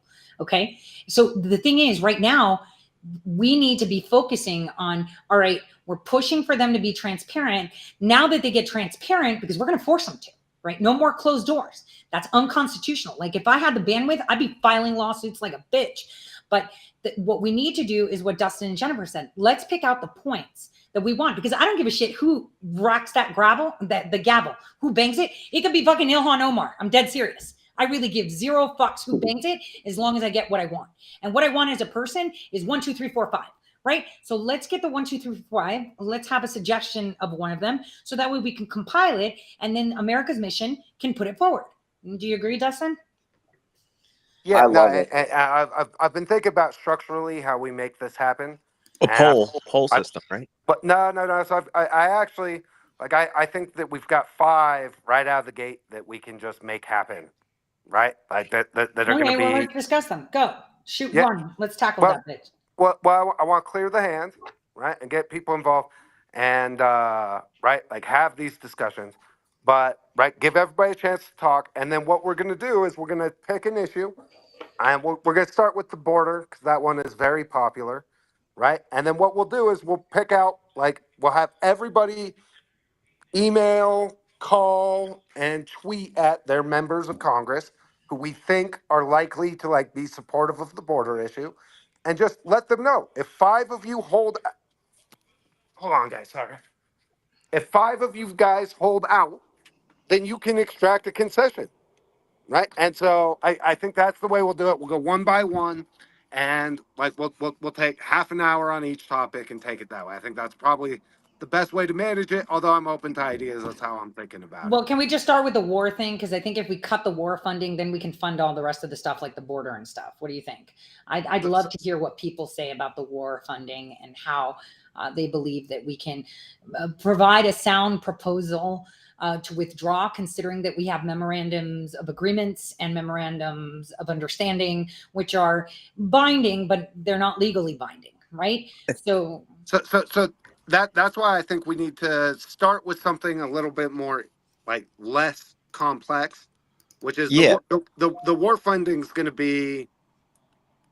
We're going to have to present something that accepts the realities of the situation, and so I think that's going to be a little bit trickier of a discussion, which is why I thought start Like with border. auditing it is a good place to start too. Yeah, I did that self audit, Fen, and I found that there was over $6 billion missing at the DoD, and brought that up to GOSAR, with the Ukraine stuff. But I think, even if we put a proposal for, like, the border, right, they're going to need money, and we don't have money. How do you allocate that? And we can just then cite the first thing, which is, hey, don't give the money to Ukraine or Israel. And I think that's fair. Like, if we want to spend resources, at least spend resources that aren't cash, and increasing our debt, and that have a return on investment, like security and national security, and not having people suck off the teat of America illegally. Why are we flying these migrants from other countries now? They're not just walking through the border. There's planes bringing them in. You know what Tori, I'm saying? Yeah, Tori, you're doing great. I think we're just I think we're just a little far ahead of our skis. I think you're like 3.5 hours into the conversation, and I think we're trying just to get to, like, honestly, I think the place to start is no retaliation against Matt Gaetz or anyone who voted to vacate the seat. That, I think, is one easy one. Also, the motion to vacate. Those two are I think, are the minimal bottom ones. Like, if we can't get those two, then this whole thing was for naught. Well, yeah. Okay. Low hanging fruit. How about the bill that's been sitting in Congress? It was introduced. Let me see what date. It was introduced in February by Posey, Higgins, Biggs, Bob Good, and Marjorie Taylor Greene, which is that it's co-sponsors of Bill HR 946 of the 118th Congress. And it says that, people have to show their dual loyalty. It's called the Dual Loyalty Disclosure Act. As someone that actually was responsible for passport data years and years ago, I can tell you that is vital to our national security. I think I have it somewhere. I DM'd it to you, I think, Dustin and Jennifer. That's low-hanging fruit. It's already been introduced, and that discussion should be had about loyalties to other countries and dual nationalities. They actually proposed a bill that hasn't moved. Is there the only other question I would have would be, is there anything that could make it so we could cement or expand the power that we already have and give it more to the people like Gaetz and the people who are Attorney, is there any type of rules besides the motion to vacate that we could use or ask for to kind of, I don't know, as I always put it, think like the far left and just use this thing and wield it? Because right now it's such an advantageous position because they want this war. So maybe we can get them to concede something they don't even realize is what I'm trying to hope for. So anyways, we should probably get to the hands again. Go ahead, Millie. Yeah, so I think it's pretty interesting, the timing of Hamas's attack on Israel, considering that right now we have, we don't have a Speaker of the House, right? That's all up in the air, and we're, debating over passing legislation to supposedly keep the government from shutting down. So it almost seems to me, because we know that all of the super conservative Republicans that are in the House right now are definitely going to want to be passing funding to support Israel. So this almost seems like, is this a way for them to expedite getting a speaker put in and potentially getting legislation passed that the Democrats are desperate to have funding some of their other projects that they have? I mean, that would be my question. But the other thing is we also have to take into consideration Joe Biden recently giving all that money to Iran, and then obviously Iran giving money and weapon supplies to Hamas. So clearly I'm not like, we don't know if Iran gave the money to Hamas, because Hamas came on parachutes. They don't parachute, and they didn't see them. Come on, we don't know that. That's a narrative being spun right now. We don't know. We saw. No, I follow the money, Millie. I followed the money, Millie. It didn't go to Iran. Well, that's what the reports are saying. The reports are saying that Iran funded it. I believe you should ask Paul Gosar that found the missing money. Okay. Well, it's pretty clear that Iran, Hezbollah, is backing and supporting what Hamas is doing in Palestine. And what I'm pointing out here is they're not backing it. They just can't say no. The timing here. Look, Tori, please wait till it's your turn. Stop interrupting me. What they're basically getting at here is this time period where not only are we at escalations with Ukraine and Russia, Ukraine being the world's Russia being the world's biggest gas supplier, right? So we're fighting over these gas and oil pipelines in Ukraine and Russia, and now Iran, has the world's second largest gas reserves. We've got this escalation happening in the Middle East. You can't help but think that the underpinning theme here is the resources and the gas and the funding. And here's the other thing. There's Chinese interests in Iran with that gas that are linked back to the Bidens. So, the Biden administration might actually benefit from destabilizing Israel, because Israel does not want Iran to have the ability to financially profit off of their gas that they have there. Yeah, but they should be, shouldn't they? I mean, we should be able to profit off of ours.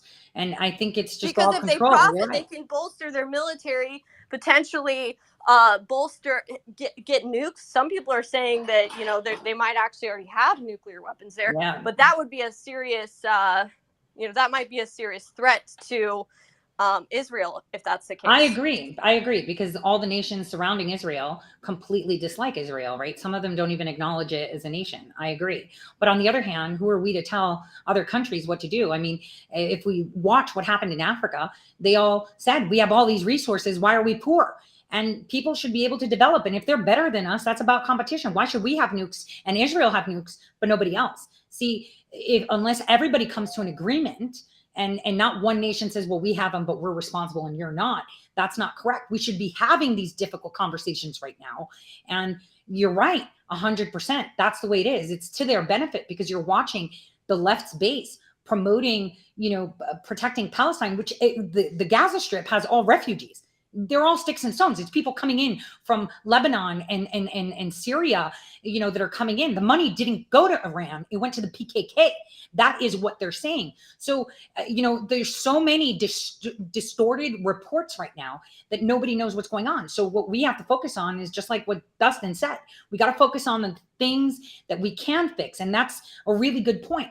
We should be energy independent, right? And we shouldn't be in eons of wars. And those are their generational wars, and they should take care of it. And we should be focusing on this energy independence. We can't be going around telling people what to do, because then in the end, we're weak. So I want to expand on Millie's point a little bit here. I think the greatest pressure being applied to members of the House right now are from the military industrial complex lobby and the foreign aid lobby, right? The most pressure being applied is right now, they believe that the Congress is ripe, rightfully so, to write a big ass check to fund all kinds of stupid shit. And Millie's right on that. She's right that we need to focus on that. You're right. Now, one of the things, just to play a little bit of devil's advocate here, because look, I'm always, you know, I don't like us just having a blank check and literally writing all these checks, basically funding all these wars. I mean, this is not fair to the American taxpayers. It's not fair to the American people. The amount of money that went to Ukraine is disgusting. But at the same time, to just play the devil's advocate for a second, what do we do if we just become a nation that says, okay, we don't want to have anything to do with any of all of this, and we're just going to keep to ourselves, and we're not going to help anyone else? Well, then at that point, we will not really have many allies, you know, in the future. And I mean, that might end up putting our nation more at risk down the line if we just say, let's just say China advances into Taiwan. We forfeit that, right? Here, China, here's Taiwan. Let's just say that we say, okay, Russia, have Ukraine. Okay, Iran, Middle East, go rogue, you know, take over Israel, right? Like, if we start just completely saying we're not going to help anything or any of this, what we're actually going to do is we're going to let all of our enemies know, and they're going to make huge moves, bold moves to literally, and I think part of the reason that they're even making some of these bold moves right now is because Biden is perceived as such a weak president. He is perceived as so weak, they think that they can just run roughshod over America. And that's what they're doing. We're seeing China go for Taiwan. We're seeing Russia go for Ukraine. We're seeing the Hamas, and I believe it was Iran behind Hamas, attacking Israel. And this is what happens. You know, these are points in which if there ever was a nuclear war or some kind of crazy escalation World War III scenario, these would be strategic points on a map to basically block nukes that might be flying from Russia or from China to the US. So I think that militarily, there's a strategic reason why the US would want to have allies, but at the same time, we have to be careful that we're not just being played, so to speak, by people like the Bidens, who might just be laundering this money into offshore accounts and making themselves and other corrupt people rich off of it.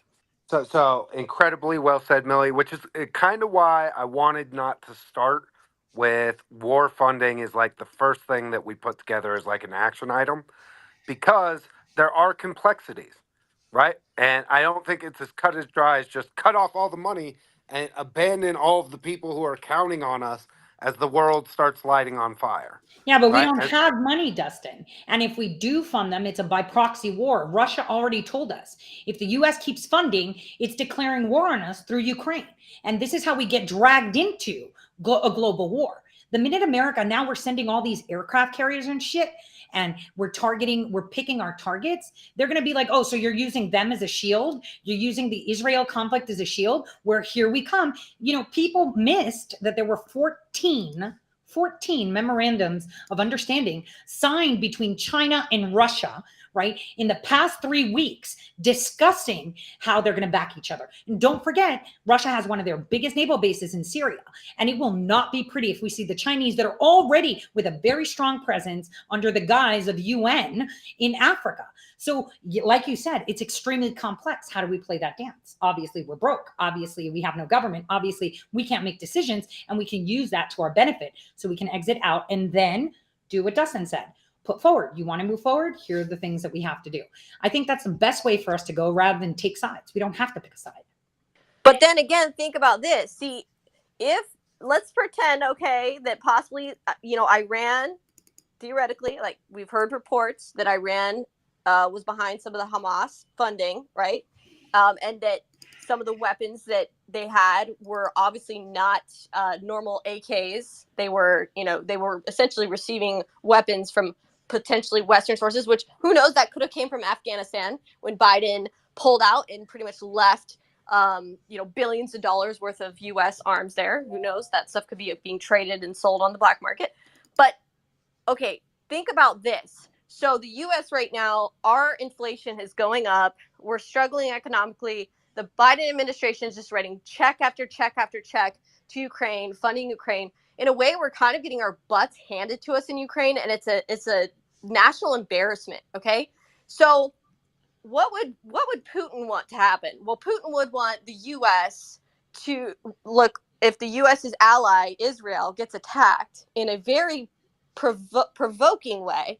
Can't say that what the people of Hamas wasn't to instigate and provoke them, because I mean, the way they did these crimes against the civilians was very. I mean, they filmed the whole thing. You don't know if it's real. You're not there. It was. Listen, they filmed the whole thing. It was just like they did for COVID. Very much. Okay, here's the thing. We saw the video. Look, you can try to argue and say we don't know if it's edited. We don't know if any of it's edited. We don't know if all of our voices are edited. So then why are you assuming that it's real? We can't do that.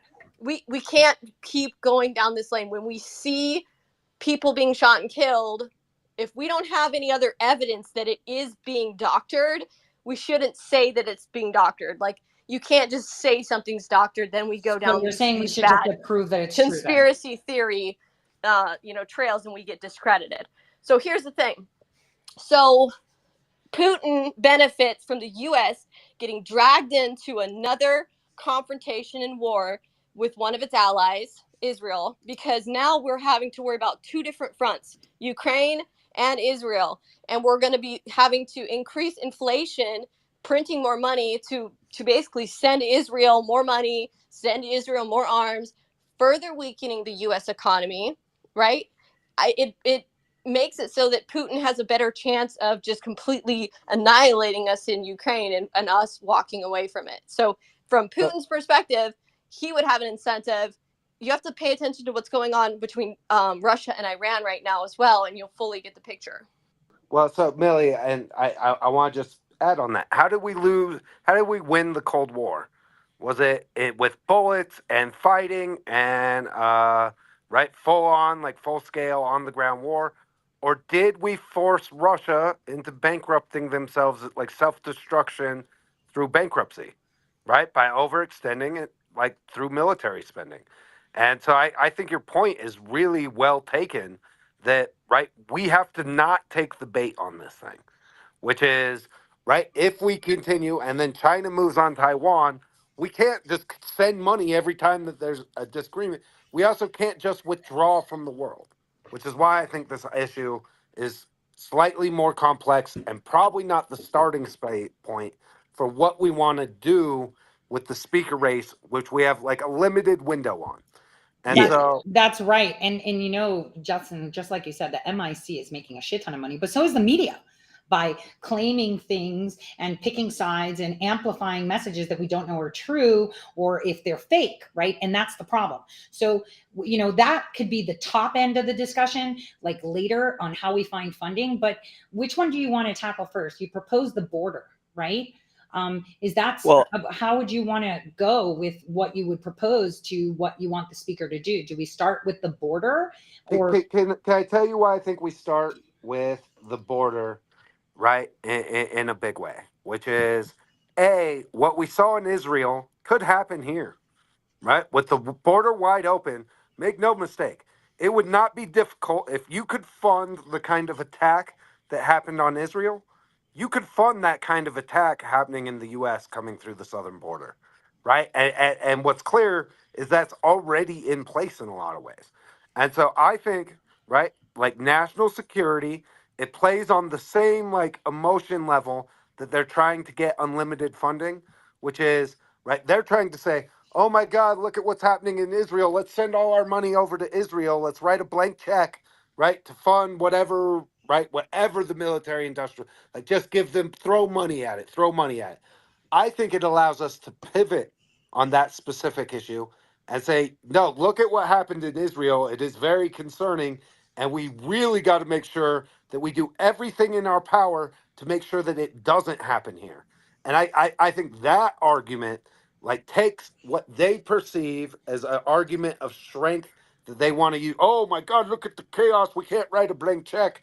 Our answer is no, like you don't, we're not going to have a speaker until they agree to take care and make sure that they do. The government redirects from chasing down January 6th grandmas who are standing outside the, like on the steps, and like redirect it to the actual threats of what we just saw happening in Israel happening here. And that's why I think we should start with the border. I also think it's probably going to be the easiest thing for us to find 5 congressmen who will say, nope, you know what? Like the people have asked me to join this small coalition, 10, 5, 10, 20 congressmen that say no speaker, right? Until the speaker agrees that the first order of business will be securing the border and getting a handle on the 10 million people who have illegally crossed into our country over the course of the Biden administration. I think that's our easiest no-brainer argument. I think it's the natural starting point. Yeah, I think Go that's ahead. definitely good. I think that's definitely a good place to start. What was the other thing I was trying to think of? Oh, how about getting the I, Trump people off the FBI Vinny, list? I'm going to stop you for a minute because if we continue to say, well, what about also this issue, right? So we're going to stay on border and like we're going to do some like actual focusing in on that. And then I think you're right. Actually, I think the procedural stuff is next, right? Which is not getting rid of the motion to vacate, not retaliating against Gates and the other people who deposed McCarthy, right? I think that's next. But like, let's just lock this down and get the border thing rocking and rolling. Okay, what Does suggestions? What anyone else think suggestions do it's you have, Dustin, interesting? about the border? Like, how do we deal with it with Mayorkas at the head of it? I think We'll he should talk do about that. it in a second.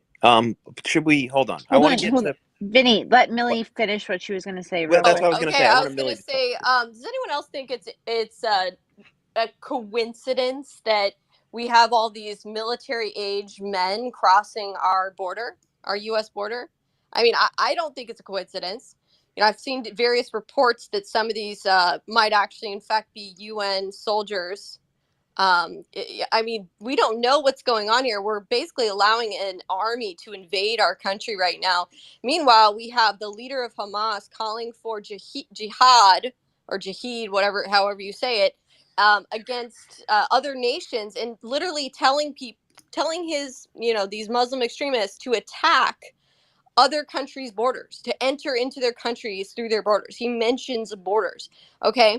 So this is a serious issue here. And so we already have known, it's documented that Muslim extremists, part of some of these terrorist groups, have been apprehended at our border.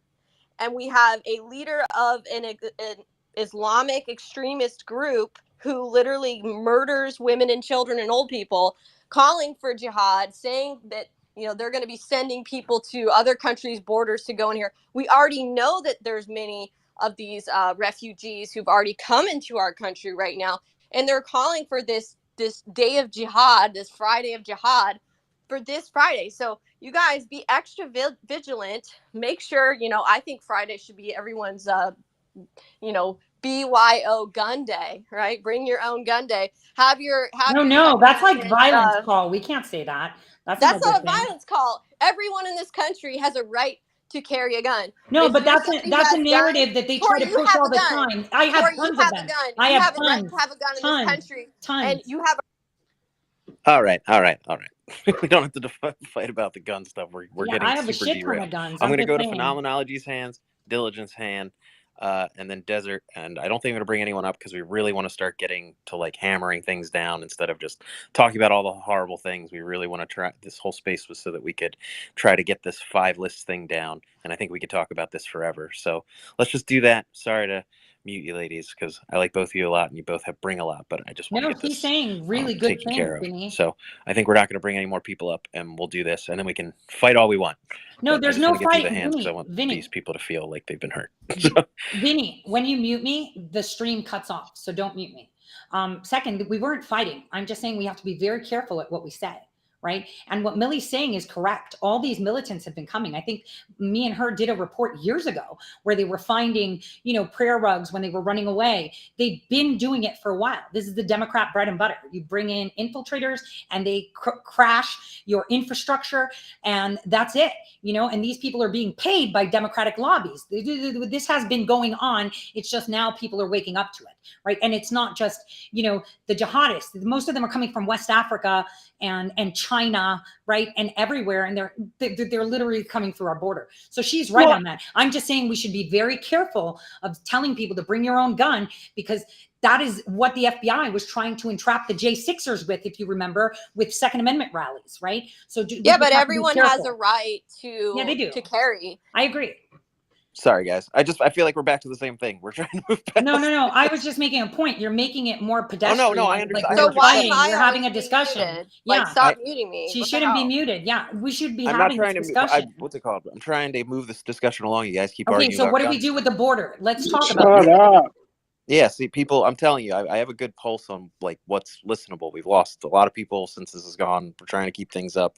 I just want to move to Phenom, Diligent, Freddie, and then you guys can fight about gun stuff and talk about the border. We're just trying to move on so that we can move back. That makes sense. What? Okay, so if we're going to talk about if we're making a list about what we want from the new speaker, last November, McCarthy stood at the border and said if Mayorkas doesn't step down, that he will be facing impeachment. Nothing happened. So the new speaker should be faced or charged with the same task. And also, I think we need to address exactly what Millie and Tori were talking about with regard to where these immigrants are coming from. Now, the Center for Immigration Studies published recently that the United Nations is handing out hundreds of millions of dollars in cash to these immigrants from over 100 countries. They actually have UN organized cash working groups. And what they are actually doing, according to the Center for Immigration Studies, is they are pre-legalizing these immigrants before they get to our border. So that's not a conspiracy theory. That's what the Center for Immigration Studies is saying. So when it comes to the border and what the speaker needs to do, we have to hold them accountable, but also we need to talk about this multinational treaty that Obama started us in, that President Trump took us out of, saying we're not going to become just some migrant center here, and that Biden has put us back in. So I think the reason why that's also so important is it does tie into the other issues of the weaponization of government, because Maggie Goodlander, who is Merrick Garland's top aide, top counsel, is Jake Sullivan's wife. And they were behind the raid of Mar-a-Lago because this war with Iran, that is the reason why everybody got behind DeSantis, because they thought maybe he would be a chance, or maybe Nikki Haley would be a chance. But Trump got in the way of that. So part of the raid on Mar-a-Lago is to look for those documents that Trump had to dismantle the Iran nuclear deal. And so this all ties in. Well said, Phenom. Yeah, Phenom. Wait, can I say, Phenom, you right, that thing that you said, because now they're flying them in because they're pre-approving them. You were right 100%, because I've seen those documents and they're flying them with airplanes from other countries. And that's really important. So, and more than that with Mayorkas, it was only a month and a half ago that the Biden administration was rushing to sell the raw materials to build a border wall, the steel bollards, and other activity in anticipation of that material being given to the states. And now they've already 180. So, they already sold all the material. Now they're valuing it back at probably above market value, right? After selling it for pennies on the dollar. Like Mayorkas has to be impeached and the border has to be secured. So that's gonna be I'm gonna put a tweet together and like we're gonna start with that one. Like I think that's a great starting place. Where'd Diligent go? He dropped down. I don't know. I guess he probably waited too long to talk. I don't know. That's why I was trying not to lose too many people and not get stuck in the minutia of things yet. I guess we'll go to Desert because he's had his hand up for like an hour. What's up, man? Hey, yeah, thanks. Well, number two, then I agree with number one being the border, especially with the sleeper cells that we have in the country already. And number two, then I think would be the single subject bills. I think that'll bring transparency. Most of the Democrats don't agree with half the shit either. So I think single subject bills will bring a lot of transparency to what's going on in our government. And that'd be my 2 cents. I love that. It also is like, to be honest, the single issue bills prevents a lot of the backroom horse trading, which is what's happening inside the Congress right now, right? Which is the fact that they can cram everything into a single omnibus bill and try to shove that through before anybody's had the ability to process, 8,000 pages of government appropriations. I think is a huge part of the problem. Thank you for that, Desert. Diligent, get in here, brother. Thank you, Dustin. I just want to take a second to remind everybody, if you can, go down in the purple pill in the bottom right corner and repost the space. I can't think of a more pertinent issue that we could be discussing right now. So thank you, Dustin, for hosting this. And I may have missed something when I was getting disconnected. We're talking specifically about the border now, right? What was the last thing you said about that, Dustin? All right. So I'm curious. I think stopping the flow is probably the most pertinent part about, the border right now. But I'm curious is what do we do about the 10 million nationals that are in here? A lot of them single fighting age males. Millie was correct earlier. There was a report done by Fox back between February and May that said that there was over 250,000 Chinese male nationals that have been allowed into the United States. So, like, I'm just trying to think of the logistical challenge of what it would take for us to because they're scattered everywhere now, right? We know the administration's been dispersing them all throughout the United States. They have they're just everywhere, right? So how do we get these people? How do we sort out the bad ones from the good ones? How do we decide who goes out and because that they're going to cry racism and xenophobia and all of the tactics that they use any other time we try to enforce immigration. Can I just jump in because I've got some comments on the other feeds. Everyone wants to circle back to your Mayorkas comment, Dustin, and especially what he just said. How do we stop it? Because we have Mayorkas in office, which will not do anything, right? And we're already seeing Netflix is now being riddled with movies showing these sad stories of refugees that get stranded in the middle of the ocean in containers. They're pulling at heartstrings. How do we impeach Mayorkas? Does anybody in the room, out of anybody or any feed, know of a way that we can actually complete this impeachment so that way we can focus on that? Because, obviously us saying, let's do it, we have to give them something feasible. So based on what you just said, like, how do we do Someone has to join MTG in what she authored. So some people need to step up and support her in that effort to impeach him. That's what has to happen. Yeah, but how do we impeach him? Like, what is the process? That's what I'm saying. Like, she wants to impeach him, and we should all make that. Maybe we should put it as a priority to help with the border. Get rid of him. I mean, the Senate and the House, the Senate confirms him, right? Maybe that's it. That's the thing. If we can get rid of Mayorkas, is anyone out there that may or may not have, an avenue? And like you said, Fino, can you share what MTG has put out so I can see it, or DM me or whatever? Well, so that's been going on for a while, right? Like that, like to be honest, MTG brought forward the impeachment of Mayorkas early, I want to say 9 months ago. Yeah, she did. Right, and we just haven't been able to rally support behind it. However, I will say that the fact that they sold off the border wall materials at literally pennies on the dollar, and now have 180'd. I think it speaks to that they also are afraid that if there is an attack, like they've been so open border policy that like there will be repercussions politically and probably with the House. And so I want to answer Diligent's question about what we do. Listen, it's a matter of directing our law enforcement agencies away from like Christopher Wray's, oh, our biggest threat is MAGA, right? And redirecting it to, you guys have to get a handle on all the people who are here. Now, I will say, right, I don't want to black pill everybody. The good news is many of these people were given phones that we can track, right? So that there is going to be opportunity to like track and find out. But to be honest, we have no effing clue who actually is here, right? We have guesstimates based on who got caught while trying to cross, but we have no effing clue what the real numbers, even the raw like top line number of people who came across, and where they came from.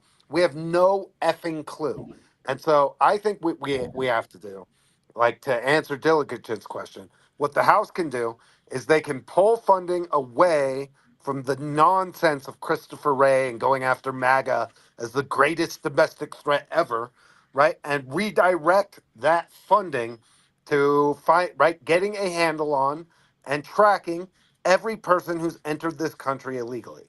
Like that's structurally how you would get it done through legislation. You know, I want to kind of offer, you know, my perspective as well on your question, Diligent, because I think it's a really good one. You know, I thought a lot about this. What do we do? I mean, we have millions of these illegal immigrants in here, many of them military age men. Look at the damage that these Hamas militants did. That was only 1,500 of them that crossed over the border and committed that carnage. Thousands of people died. And this was in a short period. A lot of different places were targeted, taken out. These are military people as well being killed. So, I mean, when we're looking at numbers here, and you're talking about what you said, 250,000 Chinese men who had crossed over. Well, we've got, you know, millions of these men who have crossed into our country, and they could be working for foreign governments. They could be working for other countries. I mean, it's a huge national security vulnerability. So this is, you know, this is why Americans need to definitely be prepared for this type of a situation. But as far as solutions go, if we could actually get our representatives to do the right thing here, we actually need to figure out a way to mass deport these people who recently came through our border. We actually need to do that. I know that they'll try to cry, oh, you're racist, you're this, that. No, we don't care if they came from a European country. We don't care what color their skin is. You come into our country illegally. We don't know who the heck you are. You just cut in front of a bunch of people who wanted to do it the right way. You can get out of the country. Maybe they need to make harsher penalties. Maybe they need to pass legislation that if you get caught trying to come into our border, cross our border illegally, you get banned from having any type of U.S. Residency for 10 years. And that would deter a lot of people, because that would mean they've been barred for 10 years from actually being able to seek U.S. citizenship in our country if you get caught trying to cross illegally. The other thing is if you financially incentivize illegals being apprehended by making it so maybe police stations can and police officers can get bonuses or can get some kind of funding via how many illegal immigrants they apprehend and then send to Border Patrol. That might be a way to do it by essentially financially incentivizing it for law enforcement. You know, the Holman rule, if I could just say real quick, is another power that we have that would be one of the quickest ways to deal with this. Andy Biggs also, he moved to impeach Mayorkas back in, I think, last January, but also he moved to enact the Holman rule to reduce his salary to $1. So if we have the power of the purse and not a whole lot more, then I say that that is a tool that we exercise. I mean, that's one of the reasons why these people were sent to the House. They have that power. There's not a lot of power that they have, but defunding is one of the main powers that we have. And I think that focusing on that is very important because it would be the quickest avenue to getting something done. Yeah, absolutely. Defunding everything, because that's the main power that we have, and we can shut down everything. That's why I think one of the concessions that we could easily ask for would be something with getting the Trump supporters off the freaking terror list, because I think that goes into the border thing. I think it kind of feeds naturally into where stop the FBI looking at Trump supporters and go look at Chicago.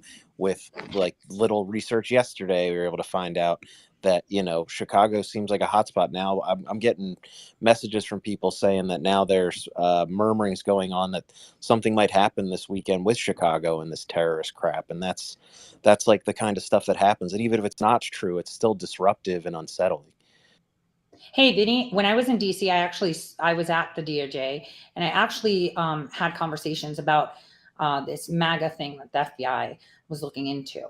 And that's why I strongly suggest people stay away from rallies and protests and stuff like that, because it's they're trying to rally people up on the Israel-Palestine thing so they could fight, right? And that's where they can do another J6, right? And this is how they're going to push it. So this is why they're watching the MAGAs, because the MAGAs are the ones, allegedly, that are the ones with the guns that want to go out and shoot people up. So, when I was, at the Capitol last week, these discussions were being had. And this is why they made it the MAGA list. And it's not a MAGA list. It's a people that are promoting,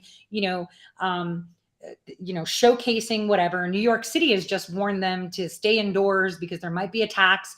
They've already set that shit up just like they did J6. So I just wanted to chime in on that. And this is why it's important that we understand that most of these people that they're going to slot in this time will not be Fed boys. They will be the migrants that they've been flying in. Yeah, it's definitely a scary thing. And I think that the FBI, the whole thing is that the apparatus that should be protecting us is going after us and not going after the people they should be protecting us from. And that's why I think, it's good. It kind of all filters into each other. So last time, I think at first people thought I was being off topic, but I was going to try and tie it into the border. Diligent, you were still kind of like your question. So is your hands up again? What's up? Well, I was thinking about El Salvador and when they were rounding up all the gang members in their country, which is extremely effective. But in order to achieve that, they had to let their president, through executive order, take away some of their rights and liberties towards privacy and search and seizure.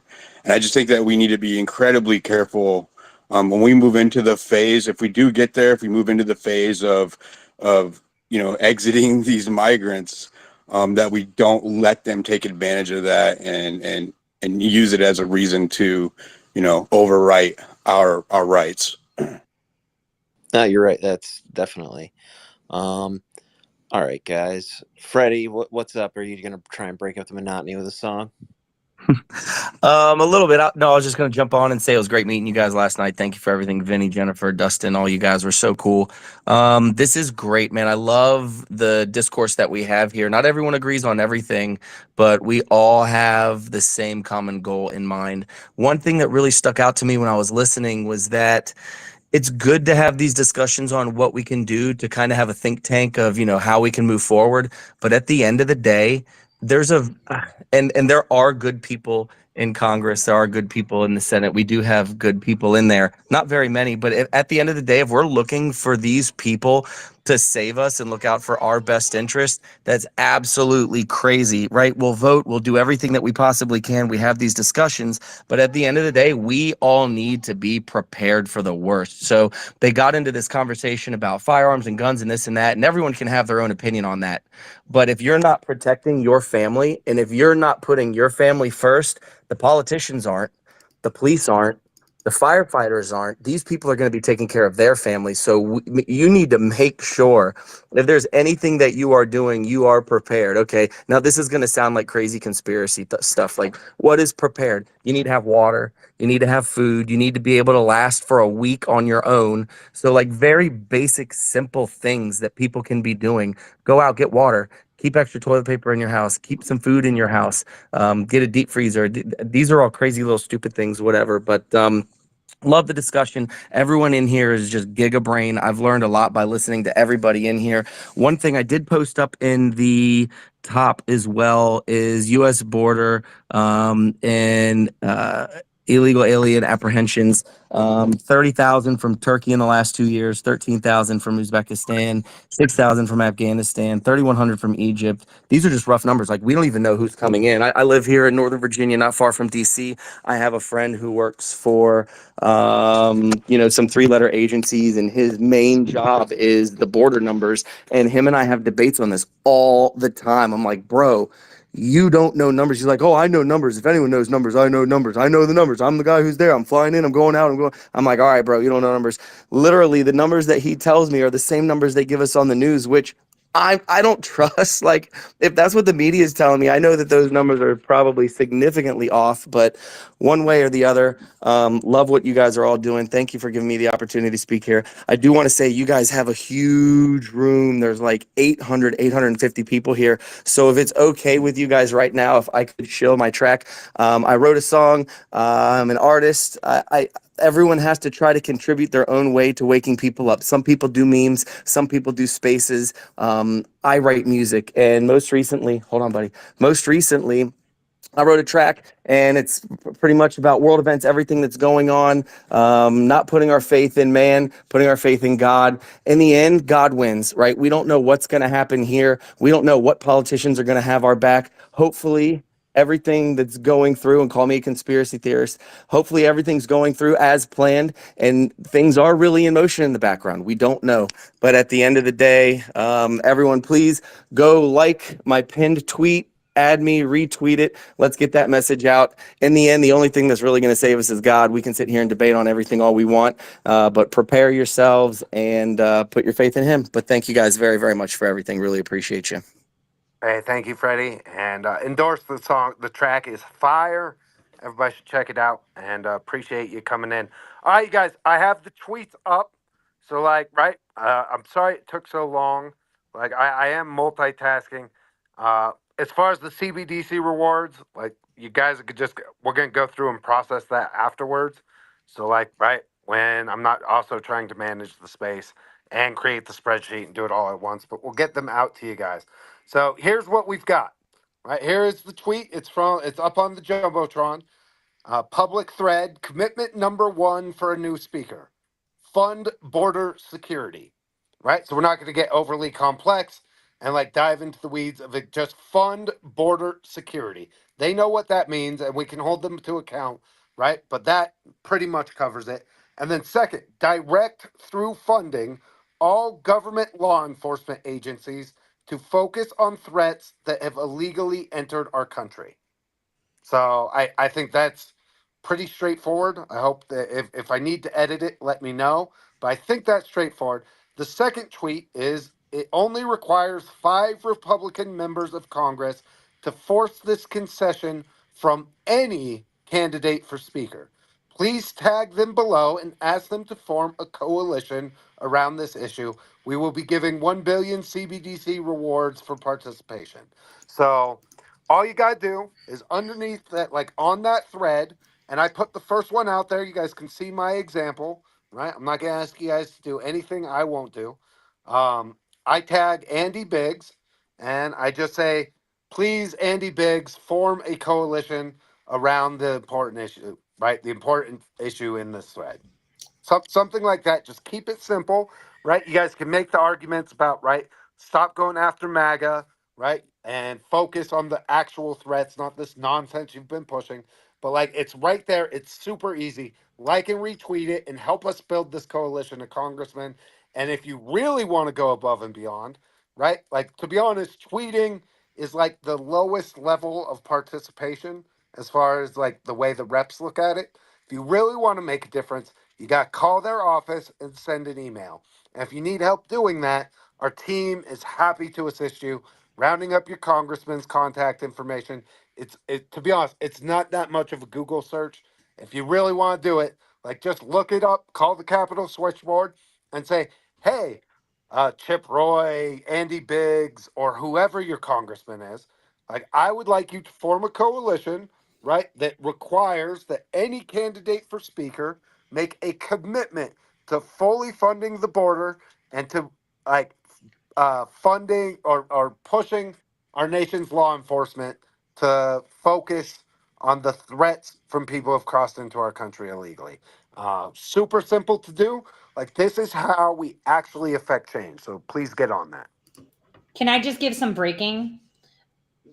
breaking news that's happening? Biden came out and said that he couldn't believe that there's confirmed dead babies, but now Israel has come out and said they can't confirm that babies were beheaded. I just wanted to put that out. Let's continue. Now, and real quick, the question of why it requires 5. There's a working majority of 4 votes in the House, like for the Republicans. So if 5, right, only 5 members of Congress say, we will not vote for any speaker unless we have a written commitment that they will do something, they can't get a Republican speaker elected. So it honestly only requires 5 Republican members of the House in order for us to demand an extraction and a concession on these important issues. So again, if Andy Biggs and Paul Gosar and the Freedom Caucus put 5 people together, there won't be a Republican speaker unless they make the commitment. We have a lot of power here, and it's a short window. Let's take full advantage of it.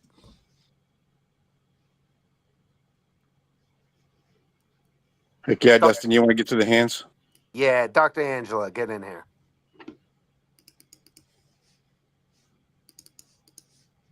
Dr. Angela? Sorry, I was trying to post. I follow directions. Yes, I just wanted to say that I actually would even encourage us to watch our own language and to be directing something to, these are illegal invaders or illegal aliens, not illegal immigrants. Many of them don't have any desire to be an immigrant and part of the United States. They're here to hurt us or they're here to take from us. So we need to watch our own language, right? We were all descendants of immigrants at one point in time or another. There's a meaning to that. And then also, ultimately, any entity, whether it's an individual, corporation, an NGO, or other, aiding, abetting, or providing transportation or encouraging illegal human entry into the U.S. should be considered a domestic terrorist and thereafter be exempt from any future government funding and be held accountable to any existing, prosecuted by any existing statutes for their domestic terrorism. Because we actively know there are NGOs and billionaires helping fund these individuals to get here. So just my 2 cents. Thanks, guys. No, great point. And I tried to like word that kind of, I was thinking the same way you were, Dr. Angela. So, right, I didn't call them immigrants. I said direct funding all government law enforcement agencies to focus on threats that have illegally entered our country, right? It is a threat to all of us that we have no idea who these people are. And everybody saw what happened in Israel, like how much, if you could, right, whatever it took to organize, fund, and launch that attack, you think they couldn't do the same thing here? Like, I think But we this need is. to say any illegal human entry because if we say threats, they may not consider somebody a threat, right? Well, they're also not considering it illegal sometimes if the UN is Agreed. doing these deals ahead of time. But if I could just add really quick that our nation was not built on immigrants. Settlers came here with no infrastructure, no housing, no cards for them to pay for things, no free medical care. They had to dig wells for water. They had to render fat to light, to make light, to make candles. They had to split logs to build their homes. And I think that this idea kind of gaslights that, like, oh, it's a nation of immigrants. We allowed immigrants in when it was for the good of our country to help build infrastructure. Nobody came here with just a free ride and being taken care of. They knew that you came to America because you had an opportunity, that the government wouldn't interfere with your desire to make a way for yourself and your family. And that's totally different than any of the immigration or asylum laws or policies that we have now. We're not a melting pot that came from a book that a foreigner wrote that never came to the United States in the late 1800s. Everyone should have the opportunity to retain their autonomy, and it is theft when American taxpayers are supposed to give to fund the housing or goods or services to people that aren't citizens here. 100%. You guys are crushing. I'm watching like everybody tagging their members of Congress. I've seen several people already put in like to the also like add like the contact information if you want to make those calls and send emails. Right, this it's got to be a full on push like across the board. And again, this is not a huge thing to try to get. Right, how many Republicans sit here and tell us year after year that they're for border security and for right handling the illegal immigration issue? I'm sorry. How But we Phenom got to is work on so the. right. Oh, sorry, Dustin. I No, thought you go were ahead, Millie. um Phenom is so right. It is theft. It absolutely is. I'm just thinking about the different stories we're already hearing in these supposed sanctuary cities where a lot of these migrants are being shipped to. Um, they actually have been kicking out nursing home residents, including World War II veterans, from their nursing homes, evicting them, giving them hardly any notice so that they can house some of these illegal immigrants in these nursing homes. Also, um, they are taking over some of the poor inner city schools, taking over their gymnasiums to house these illegal immigrants as well. And so that's what we've actually seen some residents in these communities that are really poor communities. They've been up in arms and very upset that their officials are essentially robbing their kids of opportunity, because a lot of these kids rely on sports scholarships to be able to get into colleges and universities. They're really hurting this community, because if the kids aren't in sports, kept busy, they're more likely to end up in the streets and getting into trouble. And so you're absolutely right, Phenom. It's theft. And it's really, it's a travesty what's going on. But I guess on the bright side, I'm thinking that this might end up actually going in Trump's favor in the 2024 election. I'm thinking some of these cities that are blue might actually go red. Millie, when Trump took us out of this migration treaty, all of these blue cities that are now crying like, what are we going to do? We can't house all these people. They were the ones that were calling Trump racist. And that's when a bunch of them said, we're going to become a sanctuary now. All right, guys, I am watching these come in hot and heavy. I'm gonna clear a spot for Mr. Philby. Chris, if you're down there, please come up. I want you. Maybe we'll do an example like Chris set up to call people live on the space. So he's gonna call his congressional office, right, and ask them to help form a coalition around this issue. So like we'll have an example you guys can see. It's not as right. It's not intimidating. You end up talking to some staffer who passes the message along.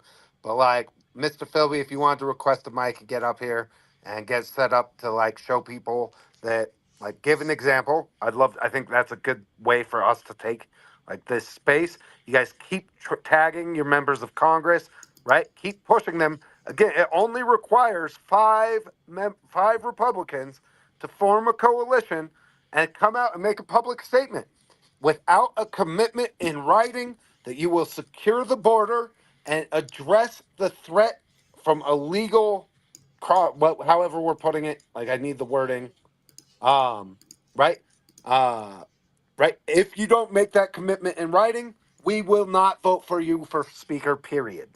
It's that easy, and we only need five.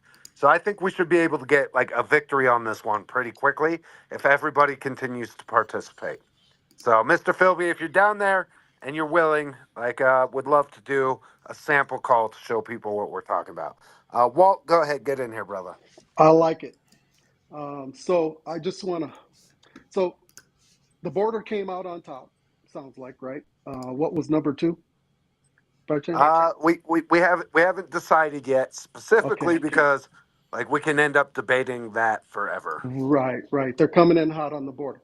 Okay, so I want to just reframe the question, if you don't mind, just real quick. The question is basically, in a nutshell, which topics are we going to demand that our legislators deal with before we get behind them and support them? So I'm gonna pose a question to the room, and and maybe somebody can answer, maybe you can answer, but because there's a difference between what we think is important and what they think is important. And obviously we know that. There's no question that they could give a crap about us. So my main question is, which one of these issues do you think is the most unpopular to support in Washington? And which one do you think is the probably the easiest to support in Washington? And which one do you think would be the most effective to work with? That's all I got. No, great questions, Walt. So, to be honest, I think the most difficult one that I'm seeing is one of the most popular, which is defunding foreign aid and foreign wars. I think inside Washington, they are receiving the most amount of pressure to cut a big ass check to the military industrial complex because everybody is all worked up over what happened in Israel. So I think that's right. The hardest thing, like for us, that's going to be the hardest thing to get like a coalition put together. I actually, So that kind of, I'm sorry, I don't mean to interrupt, but that kind of brings me to the question as to what if we go for the hardest one for them to support, wouldn't the rest of them be easier? And if they just give us that one bone, just throw us a bone on the big one, do you think that that would be enough to support that candidate or that legislator? no. So here's what I'll say, right?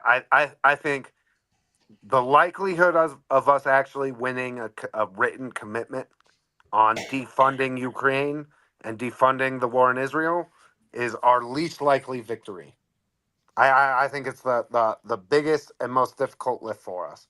And like you said, I think that they're much more afraid of the military industrial complex than they are even of their own constituents. I think the easy, and I think what we can do here is we need to build momentum in like little victories, which is all it takes for us to have the victory on the border issue is find five guys who are vocal about the border issue. Paul Gosar, I can think of five off the top of my head. Paul Gosar, Andy Biggs, Matt Gaetz, Lauren Boebert, Marjorie Taylor Greene. I could list Scott Perry. Yep, Scott. I could list 50, right? Warren Davidson, Jim Jordan, right? Like I could literally come up with a list of 50. If five of them will put out a statement that they will not, right? All we need is a statement that says we will not vote for a Speaker of the House candidate who does not agree that they are going to fund the border, like first order business, fund the border, and address the threat of illegal aliens.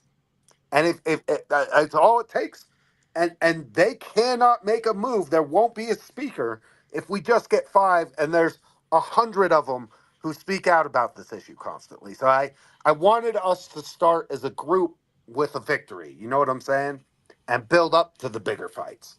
Ooh, Dustin, we should make it so that if we can distill it long enough, or I mean short enough, we could make it so that they have to like these be the first few things, and if they break, like you must go through all of these in this order, addressing them, or the motion to vacate, like that. I would like to make it super strict. So if they try to table it, like we should make it so they can't table it. Like there should be all these different checks so that they can't do that. And then I think the reason I think we can get a lot is because if you think about it like this, I think this is a good way, is if right now the military industrial complex, the COVID, let's put that, it's the military industrial complex is COVID, and they can't do it without them. So they're sitting there going, oh, we want all this money. We want all this money, just like the health conglomerates were doing. So if we can, I think we can get a lot more, because they're blinded by dollar bills. So we should definitely try and think about something, because funding these things is probably going to have to happen, but we could maybe wrestle control from them. And then it's like, yeah, they're funded, and now then after the next election we can cut everything off. So it might have to be a longer burn, but really wielding this power we have and really distilling everything so that we can be like, the first thing you're going to do is, because what they the power to fund, right, what we're talking about, they technically can't do, right, but they all the defunding stuff they absolutely can. So when we rearrange everything, I guess I'm thinking we should start out with the things that we definitely know and, prioritizing. So sorry, I'm just thinking out loud, and I thought people would probably be helped by that. No, it's a great thought. And listen, this is we're trotting out all kinds of new like activist infrastructure, right? With the CBDC incentives, right? And the way that we're approaching it. Also, I don't know that in my 15 years in professional politics that we've ever had this much opportunity to extract concessions, right? Which is because, and it's kind of funny, right? But the failure of Kevin McCarthy to win a large majority has actually led it so that all we've got to do is round up 5 members of Congress on any of these issues and say, put a statement out, right, specifically on this. And here's what's going to happen. Other groups are going to start taking the same thing, right? Which is if we get a group of 5 to put out a statement on the border, which should be a no-brainer. This should not be the world's largest lift, right? But we get a group to put of 5 to put out a statement, hopefully more than 5, but at least 5, right? Put out a statement as a group, like, nope, we are listening to our constituents, and we must get X, Y, and Z. Boom. Now we have all the leverage and they know it. Oh, this could be fun. Like this could turn into, right? And this is why you guys, right? And I've been joking a lot about it last day, or it may have come across that I was being unserious. But the reason that I wanted to delay the vote was for exactly this reason. The reason I didn't want them to like rush Scalise through after a backroom deal and like just shove it, oh, okay, it's done, is because of this opportunity for us to demand and get written commitments on very specific policies. All right. Derek, if you were in there, I know you'd be putting all kinds of coalitions together. Oh, I'd be doing a lot, and I'd also rip down that flag that Rashida Tlaib or whatever her name is up there flying that Palestinian flag in our U.S. House. I'd rip that sucker down. Don't call it. I'd rip it off and throw it in the trash right in front of everybody. I wouldn't care what they did to me. That's what I would do. But man, this is you got a great point, Dustin. For so long, we as citizens haven't really had an opportunity to really press issues the way that we do right now because the Republicans have such a small majority. It has given so much more power, if you will, to the Freedom Caucus and the few members who do have the guts and a backbone to stand up and do something. I mean, to your point, we only need 5 people to actually do something. And, years past, if Republicans had control, they had to control by, I don't know, 40, 50 seats. And so you didn't really have these opportunities. So this is a golden opportunity that we've got to take advantage of. And then the last thing I wanted to say, there was 2 things really quick. I don't know if you guys saw, I was watching Newsmax earlier. Congressman Corey Mills, who we've had in our spaces here multiple times, it was reported on Newsmax that this guy he's a military veteran. This guy's over in the active war zone in Israel right now, helping to rescue Americans. What a patriot, man. This is a congressman who said, you know what, I don't really care about the BS going on right now in D.C. I'm going to go over here and help my fellow Americans and use my military expertise. That I get chills thinking about that. That's absolutely amazing. He saved Americans in Afghanistan too. Yeah, exactly. I mean, this is incredible. I mean, I'm like so pumped when I heard that today. I was like, this is awesome. And then the last thing I'll say is, I interviewed a guy last night by the name of Anthony Rubin. I don't know if you guys have ever heard of him, but he does amazing work on the border. And we're talking about the border right now, and we all know it's a major issue. I don't think we truly understand just how big of an issue this is and how much corruption is going on. Our government is using this blew my mind last night. When these kids come over here with no with unaccompanied and they have the name of a sponsor, they give to them, they are texting back and forth. Our government is texting back and forth through WhatsApp. Yes, Facebook owned WhatsApp to get pictures of the quote unquote documents from the sponsor. And that's what they're going by. And then they hop on a plane and fly them across the country and hand them off to these people in an airport based on documents that are being sent via WhatsApp. This is absolutely insane what's going on right now. And to your point about securing the border, I'll land my plane here. I'm sorry for rambling for a few minutes. To your point about securing the border, another reason that's an easy win is not only do multiple people support it, how do you really combat and come out and say you don't support this. I mean, there's nothing controversial about wanting to secure our border. We don't have a country without borders, so there's nothing controversial around that. If you don't support securing our border, then you're a commie and you don't need to be in office. And that's how I feel about it. But God bless you guys. I'll go back to listening here for a little bit. No, man, Derek, that was great. And sorry that you hate brown people. No, that's always their fucking excuse. Sorry. Nah, it really is. And good stuff as always, Derek. You guys, Derek had his account set. Somebody else talk. There's all kinds of background noise. All right. I guess we'll just go to what's up, Chris. You got your hand up. Oh, Chris just disappeared. Okay. Yeah. Okay. Well, now we actually. Chaos has You their know, mic open. If I you can mute honestly, Chaos. I'd encourage anybody to listen to the space that Phenom had last night. She had Anthony Guerrero and Carlos Arianos, who worked for one of these NGOs, come into the space and talk about what was going on at the border and what Anthony has seen. It's horrific. It's just really disgusting. But it was a great space. You guys should listen to it. I was wondering about taking advantage of the leverage that we have right now to change the procedural aspects of what goes on in the House when we were talking about that. Vinny, you kind of touched on this. Are we able to set any kind of deadlines for them to be able to start to enact these concessions? Because we don't want to wait another 10 fucking months like we did now, where they squeeze in all of this funding and all of this bullshit before we actually hold them to account, do we?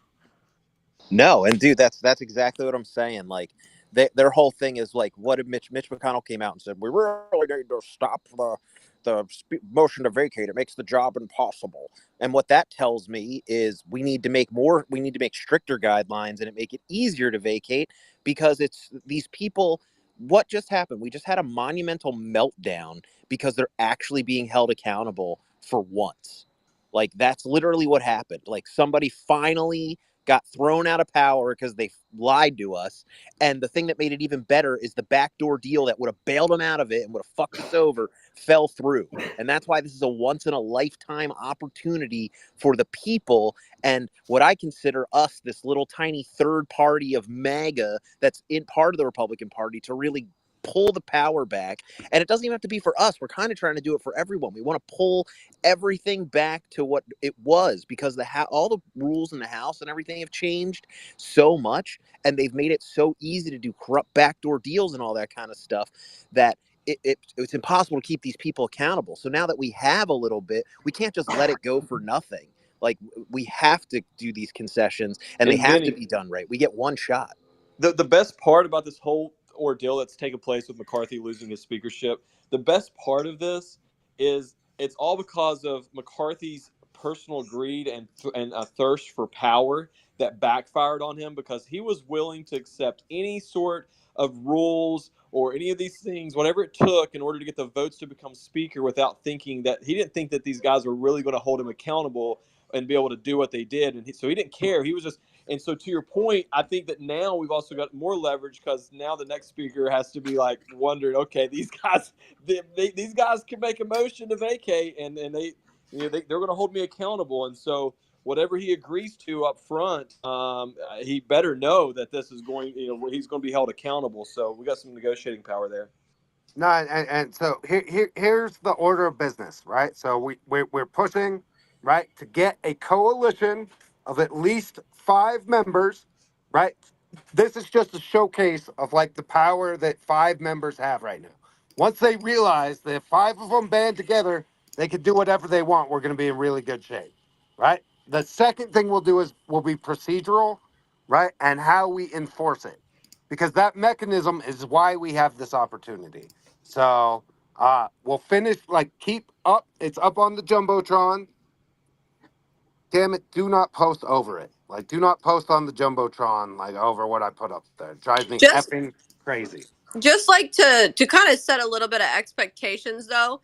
Like, it is powerful that these 5 people have the ability to say no. Like, that in itself is powerful, because that means the rhinos know that these guys can refuse to say yes, right?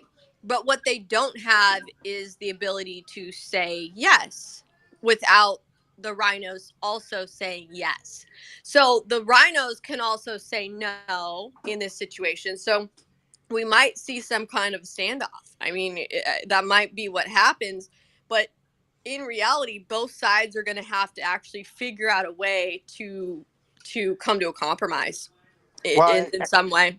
and here's why I'm not all that concerned about that, which is if you're telling me that the worst case scenario is that they can't make an emotional vote for a blank check to Israel and Ukraine right now, then more power to them, right? Like, I actually welcome the standoff. Like, they already passed their continuing resolution and their fat omnibus bill, right? So like most of the stuff that they'd usually like threaten us with, they don't have that right now. So again, let's get the best deal that we could possibly get right now.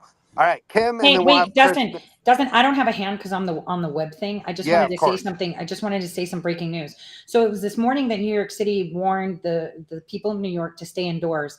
I was just on a phone call with a couple of people. Embassies across the world have, informed the Israeli embassies and the Jewish schools that there's going to be a hit.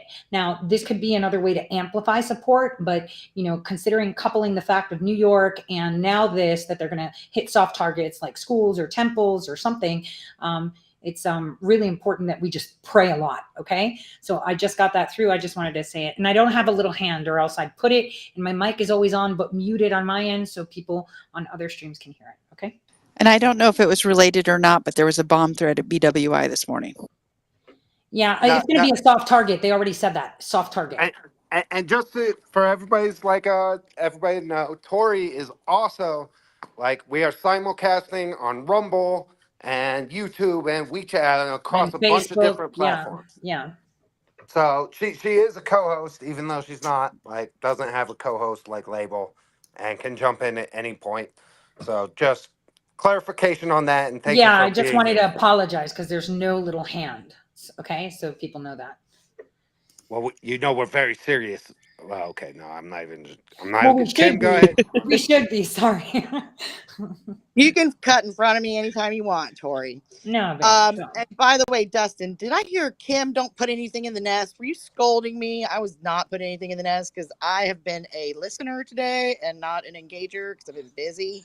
No, I no, do not. it wasn't you. It's somebody else. But Okay. like, we're keeping the nest like clear today because we have direct calls to action, and I need people like it needs to just be obvious whatever the current thing we're working on is. So Got it. And now for this newest one, are we putting any sort of hashtag on there like, I don't know, coalition or something like that? Hashtag coalition of five. we don't. I don't like coalition of five only because I hope like on the border issue this should be like 40 of them sign a letter that say we won't vote for any speaker, right, unless we get these commitments in writing. That's it. Easy. I probably would have reworded it. We will on like the other ones that we do going forward, like to do that. I don't have a hashtag in mind, but if somebody wants to come up with one and throw it on there, we'll all promote it. So you don't like coalition? Is that word? Yeah, no, I don't really like coalition. And don't put your feet pics up in the nest, Kim. I am going to freaking spam that nest with all kinds of nasty stuff. I wish we could tie it into gates or something. Maybe we could call it gate. The gates to Feet power. gate. Feet gate. It needs to be something like, where it's basically us, using our powers. So there's got to be some sort of like, I don't know. I'll think about it for a minute. Well, I like it. Our speaker demands. That's pretty good, Lilac. Ooh. I like that maybe because it pulls through as we work through these. The speaker Listen, contract. Speaker demand. Speaker Speaker demands. oath. Speaker oath. All right, I'm gonna chew on that, but I want to say this, right? Social media engagement is the lowest form of engagement when they rank it, right? So like a congressional office, like they do pay attention to when they like get a flood of calls or a flood of tweets. But the way they rank it is in this order: social media is the lowest, emails is just a little bit above that, and then phone calls is way, it's like 10 times the impact. And so Chris Philby is going to make a call to Congress to just show you how easy it is to make your voice heard. Chris, are you there? Yes, and who might the victim be today? So I was thinking like Andy Max Biggs. Miller. Max Miller. He's in the biggest Ukrainian community. Now wait, Chris, who is your congressman? 'Cause sometimes the Yeah. switchboard forces you to only talk to whoever like you're a constituent of. You don't want mine then. Mine is a complete waste of time. You still should call. Who is it? They're a Democrat, aren't they, Chris? Swalwell. Ooh, No, you it's should not call Swalwell. Swallowwell. That'll be fun. Let's see how they respond. Mine, No, because we need Republicans, right? Like to be honest, Democrats can't be part of the five. I already called Lauren Boebert and invited her to come to the space. So All right, so let's do. Why don't you make a call to Andy Biggs or Max Miller? I don't. okay, and just so you know, I just watched an interview with Congressman Gates, How about the chair or co-chair of the border committee? and Gates is ready to give up the. Is Chris talking? Hello, can you hear Yeah, me? can you guys not hear Chris? I I can hear can't. him. No. I hear him. I can hear him. I hear him as well. Okay, so Gates I'm gonna is drop willing down. to give up a big chunk of the vacate the chair uh, in order to get concessions from a list from Ro Khanna on the other side of the aisle, which include such things as you're not allowed to trade stocks. You're not allowed to become a lobbyist. You're not allowed to do, it's a big laundry list that would create massive restrictions on members of Congress uh, in exchange for a modified vacate the chair motion. Oh my God. So they're just going to put them in and we can't remove them in exchange for giving us all those little things. Holy crap. But there's no Well, guarantee that we would get a vote on those. So Correct. that's what the problem is. So we're going to give up that motion to vacate and then to bring bills forward that no members of Congress are going to pass, like term limits and not being able to trade. that would have to be a rule in order for that to I don't think that can be a rule, can it? Don't those have to be statutes? I think he's trading that for the ability to bring bills forward like that. Because Ro Khanna also wants term limits on SCOTUS. The vacate yeah. is the motion to vacate's the only real power we have, though, right? Like we can't give that up. No, that's the easily the first deal breaker. Anybody who tries to circumvent that is trying to screw us over, and that's the simplest thing. It's like when they try I, to I, say take your I, gun. I'll say this: it sounds to me like Gates has put forward things that he know they won't accept in order to like. There's no way they're going to give away their. And Dan Crenshaw is not giving away the $100 million a year he makes trading in exchange for anything, right? So I'm not sure what that's about, but let's get this coalition call going All and right. So give people an what are example. we gonna talk to the honorable uh, gentleman from Arizona about? So what we're asking is that it seems to us like, or seems to you, like there's an opportunity to put together a coalition that will get a commitment in writing from any speaker candidate, right? That they will fully fund border security and address the threat of illegal immigration.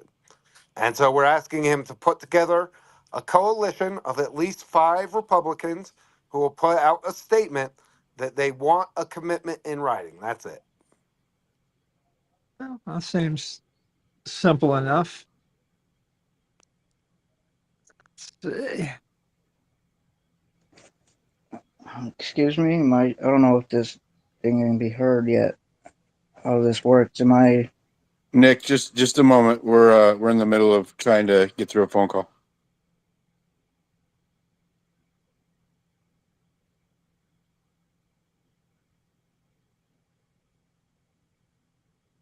Is Chris talking? Now he's getting it set up. Extension number 5265. Announcer. You've reached the voicemail of Honorable Lady Main Line. Please leave a message. Hello. I'm calling to ask Congressman Biggs to make sure that he obtains a commitment from at least 5 members, including himself, to make sure that the next Speaker of the House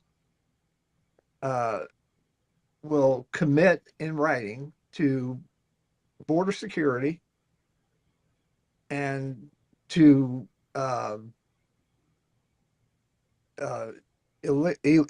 to enforce illegal immigration rules, and so that we have a firm coalition to make that possible, and that should be something that, because of his position, it shouldn't be a problem. There are plenty of people there in the Southwest that he should be able to tap, and the speaker's race is very important, and this coalition needs to make sure that that happens, because we live in a very dangerous world, and Congressman Biggs is somebody who can really make an impact here. So thank you very much. Excellent. It's just that easy, you guys. Like, right, and that, to be honest, is worth 1,000 tweets. Right, that calling and leaving a message is worth 1,000 tweets. And so please, like, take just a moment.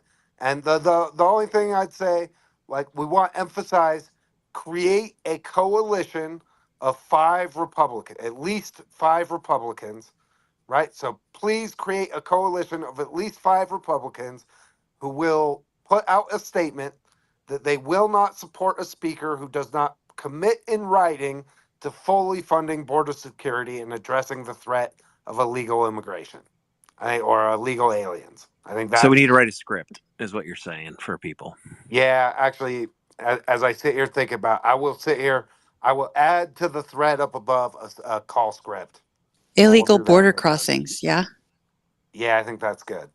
Yeah, once we get it figured out, then we can come up with a script. But it was good to show that Chris, isn't afraid to call, and that we should be doing that. And there's even just calling and saying right now, don't bend over for the thing could be easy. Just being like, don't bend over, motion to vacate at minimum, for now. But once Well, the we get this Biden done. administration is kind of saying these people are asylum seekers, so they don't see them as illegal immigrants.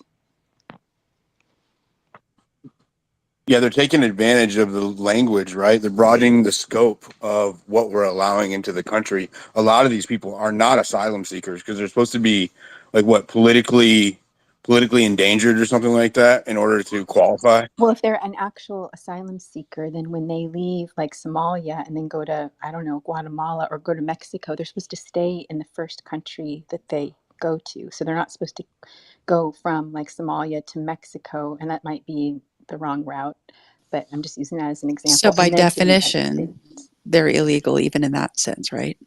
Yeah, but they're changing what these definitions are, I guess. And again, the UN is spending hundreds of millions of dollars, so that's making it more, because that's obviously why when the governor of Texas last year called an emergency and he had, his state troops securing everything, Biden's guys came in, the feds came in and just cut everything open. Yeah. Somebody was saying, I heard somebody saying, it's funny that you said that, because somebody a couple days ago, I forget what it was saying we should start calling it, what is it? Oh man, amnesty abuse, or not is that what it's? Why can't I think of the name of it? Amnesty fraud. Oh, asylum abuse. There we go. I'm retarded. It's all them late night spaces, Vinny. I just couldn't really, figure out what the word was. We just said it. all of the promises that we demanded of McCarthy, we should just demand them of Scalise. And here's the deal. Side note here, guys. You know, with our current government, if it is that the MIC really sorry about that. If it is that our government wants to drag us into another war, right, in Israel, we can anticipate. You know, we've already heard from Hamas leadership that there's a call for jihad in other countries, as well as the U.S. being a target, right? You know, if there's a potential terrorist attack or even false flag, I don't know, right? Just saying, in the U.S., then, you know, they know that that's going to get people hyped up and wanting to be more eager to go into a war in Israel. So I would just be extra vigilant and, you know, keep your guys' eyes open for something like that. What's up, Derek? Well, somebody mentioned Dan Crenshaw a second ago. I didn't know if anybody saw where that Rhino bum kicked intentionally Noel Fritsch today from the National File, who was asking him about his support for the the military and all the war stuff. And Crenshaw openly, like, I just tweeted the video out and shared the original one too. You can see him; he just reaches out and like kind of kicks him or whatever. I don't know if anybody saw that. I mean, what a bum. Dude, the thing, it's not even that. That's not the thing that's worse about it is him calling them bottom feeders and stuff. He's literally, I've never seen anyone just try to act like they're better than people. It was very Democrat, far left behavior by him. Making fun of him because he was using his cell phone to record. Yeah, you want to know what's even better? Noel, who is the guy that Dan Crenshaw kicked, is my campaign manager. Awesome. Really? That's crazy. I wonder if Trump is going to address this issue when he speaks soon at the 47 Club. Yeah, I don't know. I hope so. I hope, because that's the thing. If we can get the list that we're trying to distill right now out and get big support behind it, which I think we can, Nick Sorter's willing to tweet it out. Freaking, pretty sure Couch will be, and we do this. We could really affect this. That's why, this isn't just a normal space. Like, really trying to hammer down exactly what we want, and it's tough because we have to think. We also have to criticize it. Like, we're trying. If it was put against us, how would we try to circumvent it? Well, so one of you guys DM me if I miss it when you get it completed. I'll also share it out on True Social. We have like 127,000 over there, so we can help get it circulating over on True Social as well. Yeah, no, listen, that we need to expand out. I have a basic call script. Like, feel free to modify this, but it's really simple. It's up on the Jumbotron. Hi, I'm calling today to ask Congressman X to form a coalition with at least 5 other Republicans to issue a letter that they will not vote for any speaker who has not committed in writing to fully funding border security and addressing the threat from illegals. Like that quick and easy, right? You literally just make the call and leave a message. Like this is such an easy way, and no joke, the way they weight like different constituent interactions, calling and leaving that message is worth literally 1,000 tweets. So everybody, like, and if you need, like, I'll add the So I'll do you add want me to call Max Miller right now and say that? perfect. Let's do it. All right. Chris, you're so nice. Thank you. Vinny, I'm trying to bring Dave and Jess up here. If you can, it's not letting me. Yeah, no, it's getting real glitchy on who it lets. If you go into the requests instead of trying to do it the other way, a lot of times hitting the check mark instead of bringing them up, sometimes circumnavigate. Okay, hold on. You're calling right now. I'll be grateful if you leave your name, number, and a brief message so we can get back to you. You can also leave us a message on my website, max.house, Look forward to hearing from you. Thank you, and God bless. Hi.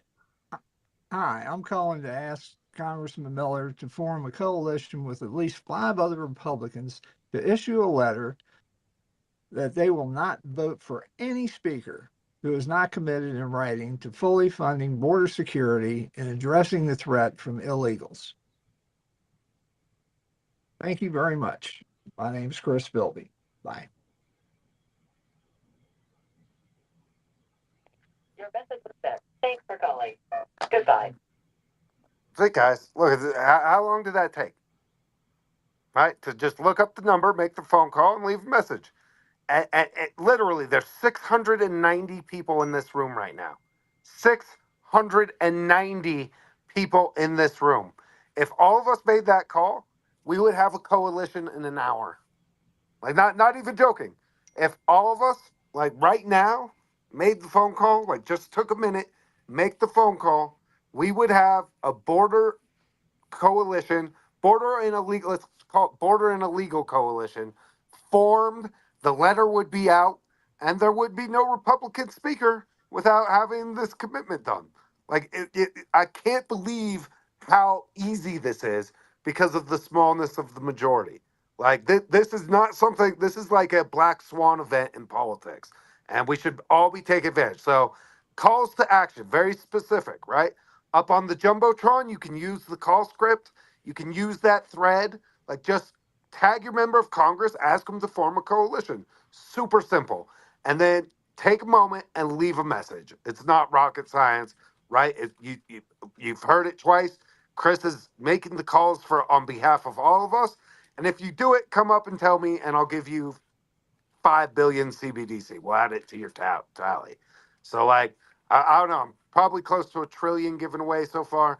Like, we're going to have to go through and sort through all that. But that's what a civic engagement token is, right? So we actually have a real reward to give everybody.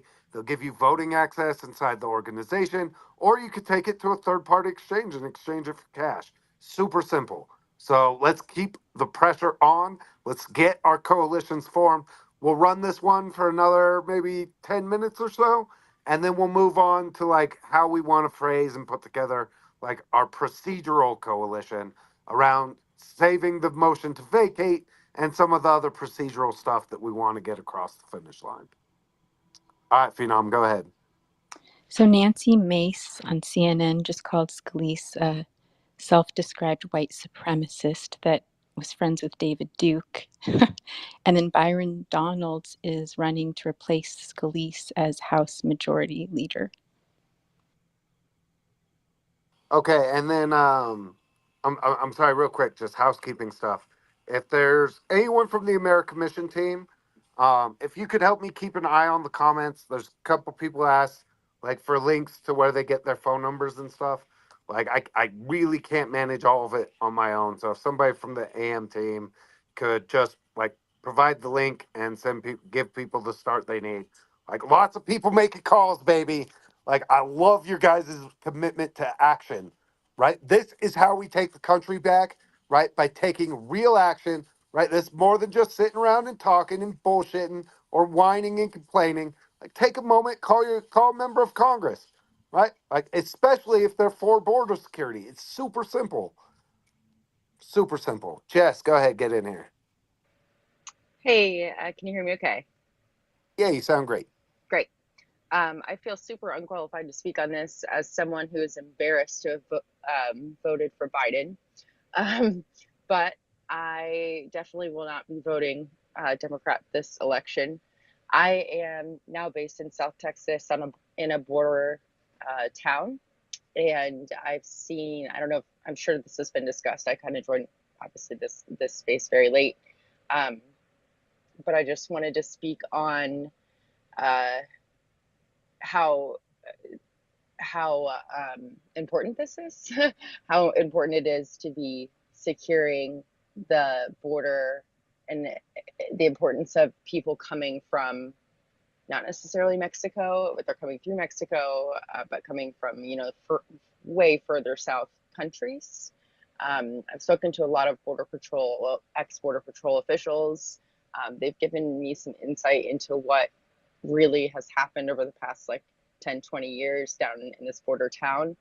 And the things that I heard were just appalling. And especially with this threat that's happening overseas, my fear for this area that I live in now is that it's possible there's people coming in through the border who have ulterior motives for coming into the United States, and they could have been doing this for a long time. So it's very scary, and not to alert or alarm people, but almost every day I see tour buses full of people headed north, and especially when I'm on road trips, going through Texas, back down here to South Texas, I'm always constantly seeing bus loads of people being bussed upwards. And I'm not saying they're bad people, they're not, and I think that a lot of them,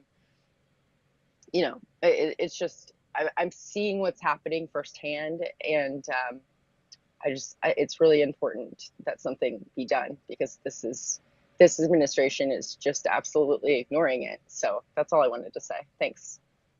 So just some breaking news, guys. So Joe Biden just gave a speech, and Nick Sorter tweeted out a video. In it, it basically Biden is saying that he has seen the videos and the pictures of the babies that were beheaded in Israel. So you guys could check that out as well. But that's just breaking. And thank you for sharing that, Jess. I think it's important that we get a firsthand account of somebody that is right on the border. If you guys don't know, Jess like stays at like right by Starbase, which is right at the Mexico border, is right in the thick of it. So that's a good firsthand perspective of what you're seeing. And I'm in Oklahoma City, which is about 14 hours north of there. But even here, right, where I'm in the hub of the United States, there's two highways that intersect the complete United States in Oklahoma City. So when they traffic these people, the drugs, everything, it comes here and then it goes across the nation. And there's I-40 that runs east and west, and I-35 that runs north and south. And even when I'm just going to the gas station, man, it's just crazy. The illegal aliens that are just everywhere. They're on the streets, they're walking down my roads, they're in front of the gas stations, they're in front of the grocery stores. It's getting pretty wild. So we need to do something. Hey, Nick is also reporting that Luna has switched her vote to Scalise. I was going to ask about that. Are we looking at Scalise being the next chair? Looks like it. Yes. Bob Good said he won't vote for Scalise.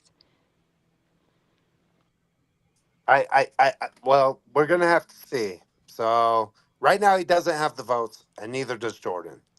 And if we put these coalitions together, right, it doesn't matter if it's Scalise or anybody else, because they're going to be forced to commit to an agenda that like is actually helpful. And so right now, right, they are acting. The reason Luna's switching is they are horse trading like crazy behind closed doors right now. Like, what is your wish list? What do you want? What's it going to take for us to get our blank check to Israel and the war machine? Like literally, that they are pushing. What kind of like kickbacks do you want? What kind of funding? What committee assignment do you want? They're doing everything they can. So it's up to us to get these coalitions formed quickly so that we can enforce this. Like, we have time, but like, we need everybody making the calls, making the tweets, tagging your member of Congress. Like, keep up the good work. I see them flying in. I'm trying to reward CBDC as fast as I can. By the way, if I tag you and I say, I say what the reward is, that's just so the team can come back in later and backfill and get it all sent out. Like, we'll get that done once the festivities like wrap up. I don't think Scalise has the votes. I don't think he's going to get them. And so I think that they are holding out hope that they can push him through, but I don't think they're going to get it done. So fingers crossed on that, but let's keep the pressure on while we've got this opportunity. Kim and then Phenom. So I am kind of organizing the, let's say, list of demands. So I'm not able to do, what was it that you asked that you wanted done? I can't even remember. I was just gonna say that I'm working on this. So No worries. A bunch of people have done it. I was asking, there were a couple of people were asking for the link to get the contact information for their member of Congress. But oh yeah, that's we have such an active crew. I've seen like Freddie and a bunch of other people have been dropping it. So if you want the contact info, just ask. Right, literally just put comment out. Somebody will catch it, and like we'll get you steered in the right place. Right, at a minimum, send an email. But again, call and leave a message. Like use the script, call and leave a 10-second message, and like we are going to get literally we're going to change the direction of the country right here from a Twitter space. It's going to be amazing. So thank you, Kim. Go ahead, Phenom. Thank you. So my question is based on the news. Tiffany just announced that Rep. Luna changed her position. Luna is claiming that her private meeting with Scalise, he agreed to allow her pursue the defunding of Jack Smith and the weaponization of our elections. So my question, and this isn't based on like what I my personal views or what I want, but just sort of realistically, President Trump is also a very, he's a very peacetime president, but he's also very supportive of Israel. So it's likely that Steve Scalise would fund war with Israel. Sounds like he might with Ukraine as well. But a President Trump, would probably also fund war with Israel, but not Ukraine. So this is just sort of a game, I guess. But would you guys would we be willing to accept the defunding of Jack Smith and the weaponization of Americans and January 6th and the border in exchange for funding war with, Israel war? Ooh, that is a heavy decision to weigh, right? Because The isn't de- that probably what some of them are negotiating? Well, right now, if you think about it, they don't have anything. So again, like I understand what you're saying, the negotiation there, but I think we hold all the cards. They get no funding, no anything. So I don't think I don't think that's enough or a fair enough trade with the leverage we actually have. Well, I one thing you honestly think that it's not going to happen. Like, I don't think that they're going to let a Speaker of the House be Speaker unless they give some kind of funding to Israel. Like, I don't see it happening, but you never know. And that's I, what I That's was so getting ready to say, true. Millie. I agree with you 100%. I think that, we're underestimating just how big of cowards most of the people in Congress are. I mean, if there were five of us, people in this space who were in Congress right now, it's, to Dustin's point, I think there's five of us in here who would just say, I don't really care if we ever go back into session. The American people win when the government's shut down right now. Unfortunately, our members of Congress don't see it that way. So, not trying to be, Debbie Downer over here, but I agree with Millie. I think that we're going to have to, have come to that realization that we're talking about congressional cowards, not patriots. Well, that's why the operational stuff is so important and constructing it in a way, because it's one of those things where if they'll give us everything, like say they were like, yeah, we'll give you everything, and it's and they're like, oh, and it's Donald Trump, but you have to fund Israel. It's like, of course, like that's an easy one. But funding a war is always, how much is that going to pull us into everything? And that's the thing, though. If Trump was the Speaker of the House, some people have thrown around like Trump should be Speaker of the House, right? We love Trump. We love a lot of his policies.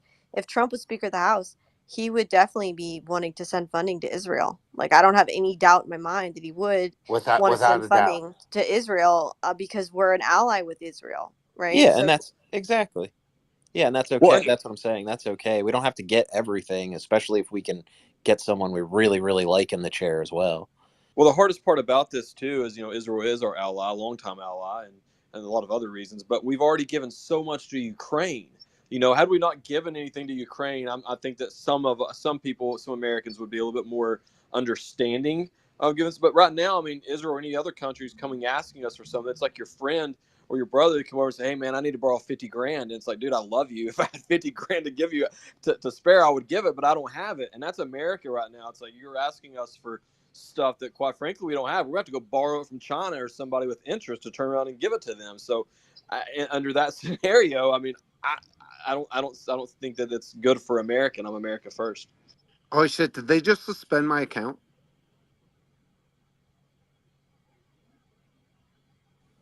Wait, really? Yes, they did. Stay in the space, Dustin. You do not exist when I go to your account right now. If you click on your profile, this happened to me Wow. when they banned my account. I wasn't the host, which is even more fascinating. But I was in a space, and I was able to stay in the space as long as I wanted to. When my other My account got account banned from a also. month or so ago. My account Yours too? also. Uh-huh. Yep. You No, don't exist either. Justin's Yep, it's me too. What? Me too. Me too, dude. no. This has got to be a glitch. Me too. I don't either. Oh, it is. Yeah, no, I don't think it is. I think Okay. it's a glitch. No. Justin's is loading for me. So is yours. So is Phenom's. This is no. Hey, me too. I Thank just God. checked my account. I've had my hand up for a bit. I'll keep waiting. Go ahead, Spaces. What a creepy glitch. Yeah, I hope it's not true. But you guys called upon someone that's on the ground on the border. I'm your guy.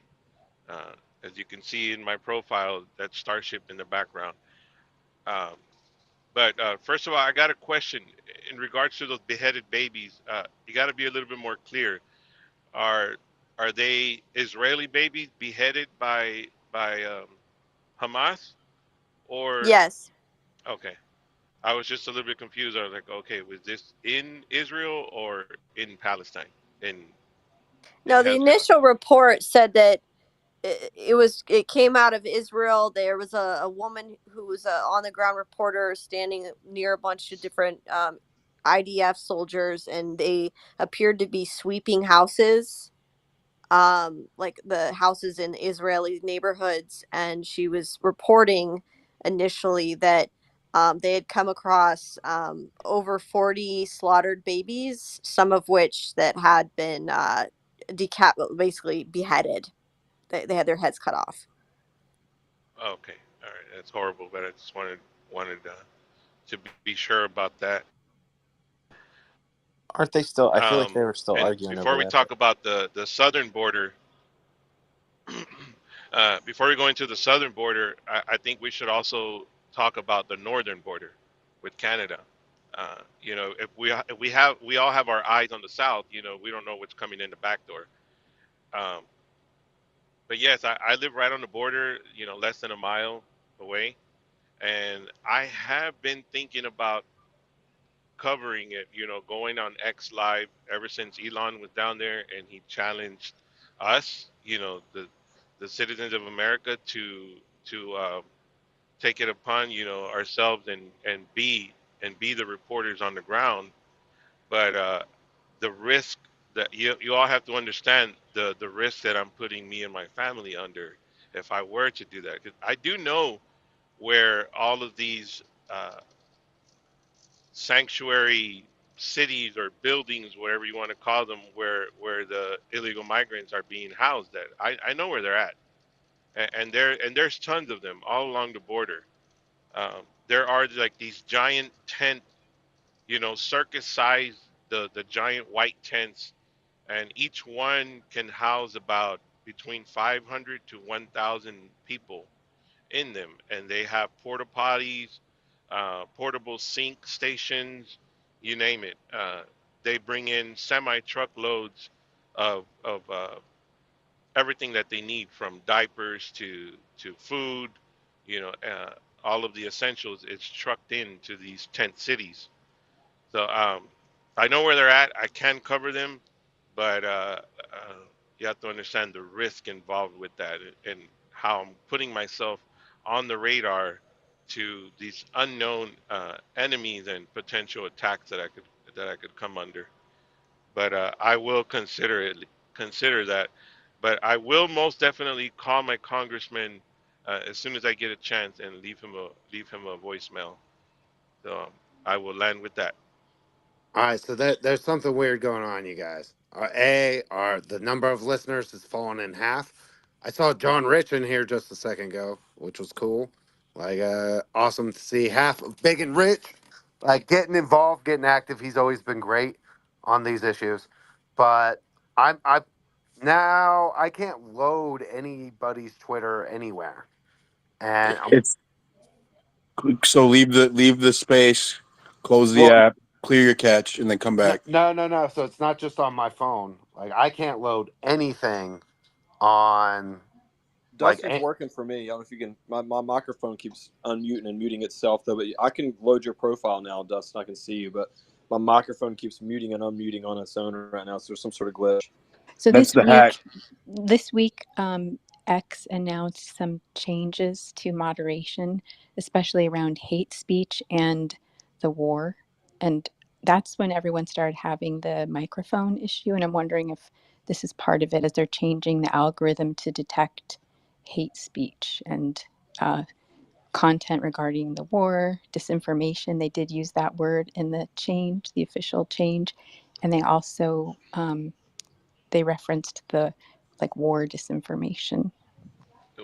Well, were you all able to hear me? yeah, yeah, we Yeah, heard we you, heard you. you Space. were coming through. Okay.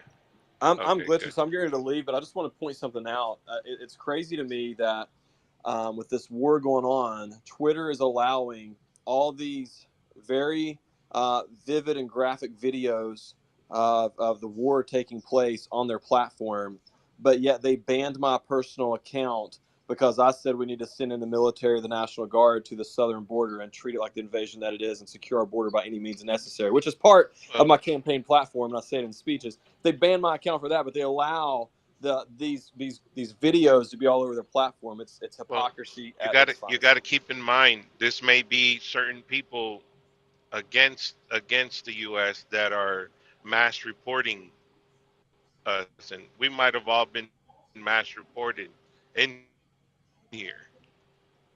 You're rugging.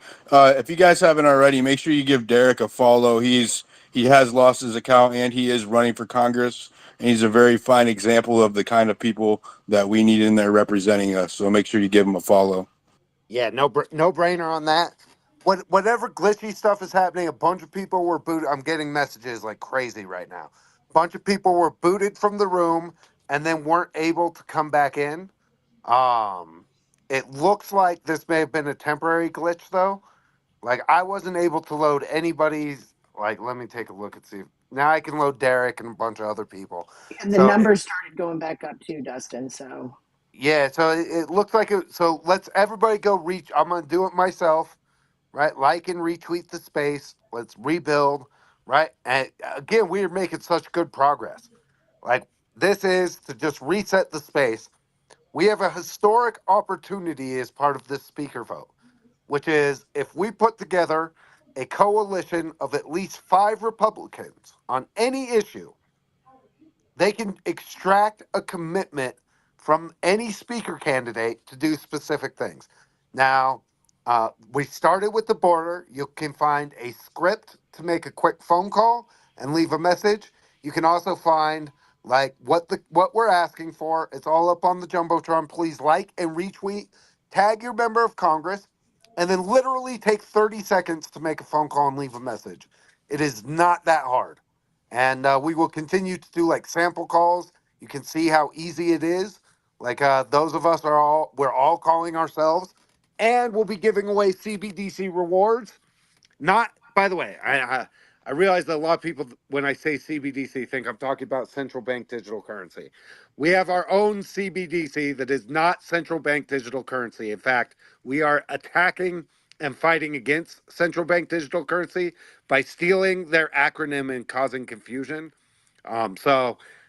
When I say, "Oh, you'll be rewarded in CBDC," it's actually like our project. It's a civic engagement token, and all you need is an Ethereum wallet. And if you don't have one, like stack it up, and I'll walk you through setting it up. It's super simple. So we're having a lot of success with it. We're very excited to keep this thing rolling.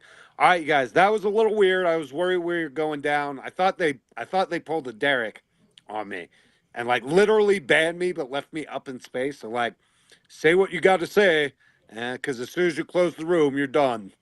Like, I was Well, low Dustin, key that freaking out proves. too. I was about to say everything I've been holding back for the last 3 fucking years. Well, what the cool thing we did learn about that experience is that the algorithms and such are separate from Spaces to regular Twitter. Like there's a separation here. And the reason we know that is when they banned my account, I was in a Twitter space like I am right now, and I stayed in that Twitter space for a couple hours afterwards, continuing to speak, and then it got to the point where like I didn't even have a profile picture anymore. It was just like a blank blob up here that was speaking into space. So it was pretty crazy. So it's definitely separate. But I appreciate you guys. I'm gonna drop down the listener, and then before I have to get off here, God bless you guys. Keep up the good work, and tell Noel great work on the Dan Crenshaw thing. I show thank give him all of our thanks. Known Noel for a long time, but Yeah, that's and just that hilarious. kind of proves the kind of team that I'm putting together over here. I don't want any patty cake politics. We're gonna go and represent the American people. Well, Derek has committed to letting me and Vinny be interns and go pull all the fire alarms, so we've got that working for us. Oh, I was going to say the reason there's two separate things is because I believe this runs off of Periscope, so it's like interwoven. There we go. Are we going to pivot to the procedural issues now, away from the border? Yeah, we Yeah, don't have so any hands, so yeah, no, listen, I think we should finish up the border thing. So you guys, please, there's 3 tweets up on the jumbotron. So take just a minute. We'll close it. Like I'm going to take those down, and we're going to replace it like for our second coalition call to action, which is around making sure that any commitment we get, there is an enforcement mechanism to hold it to it. This is why we're in this position now, which is Kevin McCarthy, right? We demanded the motion to vacate, right? Which means any member of Congress can make a motion, or of the majority party can make a motion to vacate the chair. And that calls into question, like forces them to have a vote. And if there is a majority to remove the speaker is removed. That's where we're at right now. Now, one of the big things they're trying to do is take that away. We've got to fight to preserve that, because that is where our power comes from in this. That is where the mechanism to remove if they don't live up to their end of the bargain in any way, which is what happened to Kevin McCarthy, because he thought he'd cut a deal with Nancy Pelosi, and Nancy was going to save him after he betrayed all of us. And Nancy told him to pound effing sand. And now he is the shortest serving Speaker of the House since the 1800s. He's humiliated. He is a clown. And we've got this historic opportunity to make a big change. So let's take full advantage. We'll leave that up there 3 more minutes. So please go up, find that thread, like it, retweet it, bookmark it, right? Like, make sure you have it. Make sure you're making the phone calls, because we're about to pivot to our second coalition that we're trying to put together. Phenom, go ahead. So there's a report that makes this first issue even more important. John Basham is breaking the news that the CBP has issued an alert to agents along the southern United States border as Mexico's narco terrorists are now targeting Border Patrol agents and their families. The cartels are reportedly issuing rewards for addresses of agents and their families. This is war. And some of the correspondence are finding, it says, we will pay for addresses of any Border Patrol agents, $200 your way if you get me a Border Patrol agent's address, $1,000 if you get me they mama's address. We offer $sign for information on BP agents, top dollar on good info. I'll post us torturing any BP agent you send. John Basham is he's very respected. He's the one that broke the story about who bombed the Nord Stream, and the FBI targeted him in the Twitter for reporting on the Twitter file. So I think what he reports is usually pretty legitimate. But this is that's threats to our homeland and to our U.S. citizens. Our leaders should be acting as swiftly as, like Russia is for their country, as Israel is for their country. Like, this is just a total leadership failure. And I actually don't think that countries see us weak because of Biden.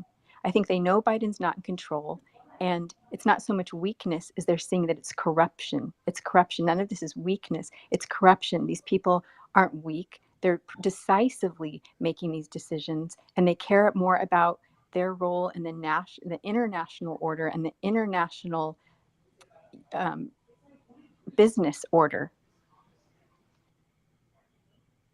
Damn, Phenom, you are on point today.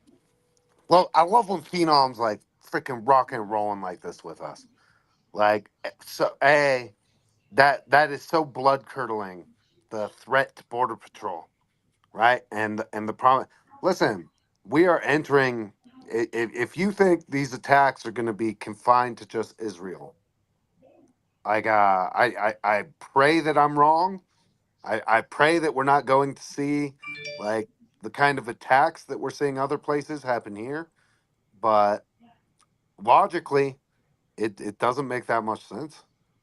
It's so crazy. If you like, that's what's so like. That's why it feels. Tim Pool always talks about how it's a controlled demolition, and it's like I don't like if this was normal right now and things. If this was the '90s, we'd probably be trying to like conscript people into border patrol and being like, oh, they just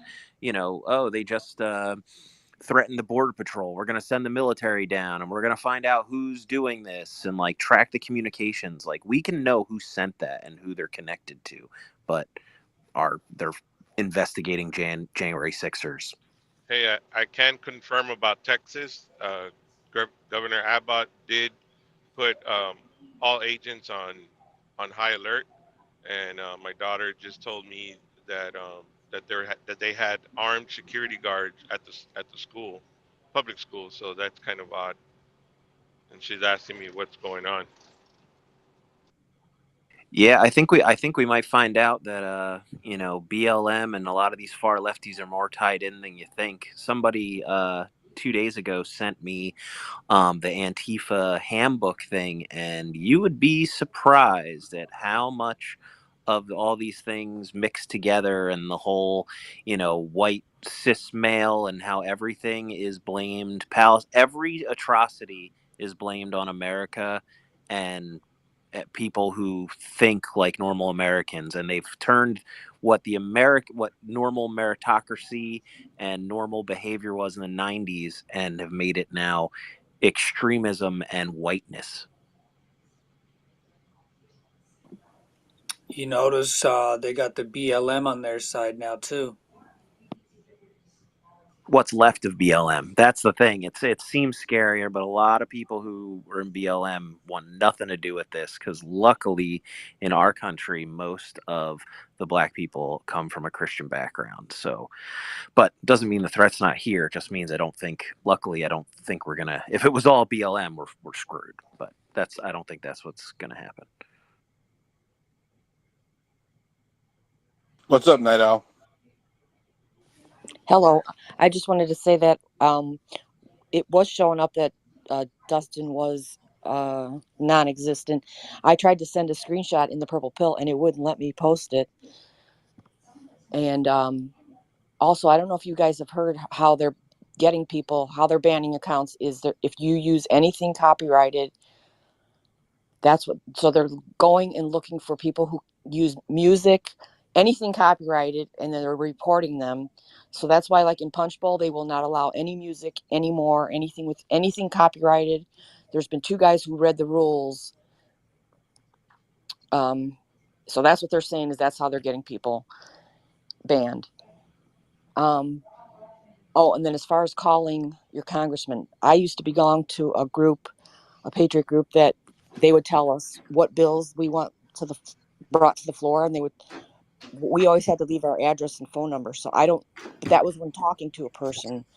So I don't know if you need to if you leave a message, if you need to leave your address and phone number also.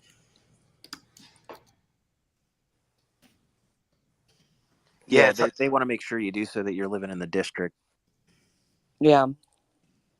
Although, to be honest, they don't check that often. And if they get a flood of calls, the end result is that the staffer says, "Oh my God, we've gotten a ton of messages about this issue," right? And that's the big get out of it, right? Which is, okay, sir, our social media is blowing up.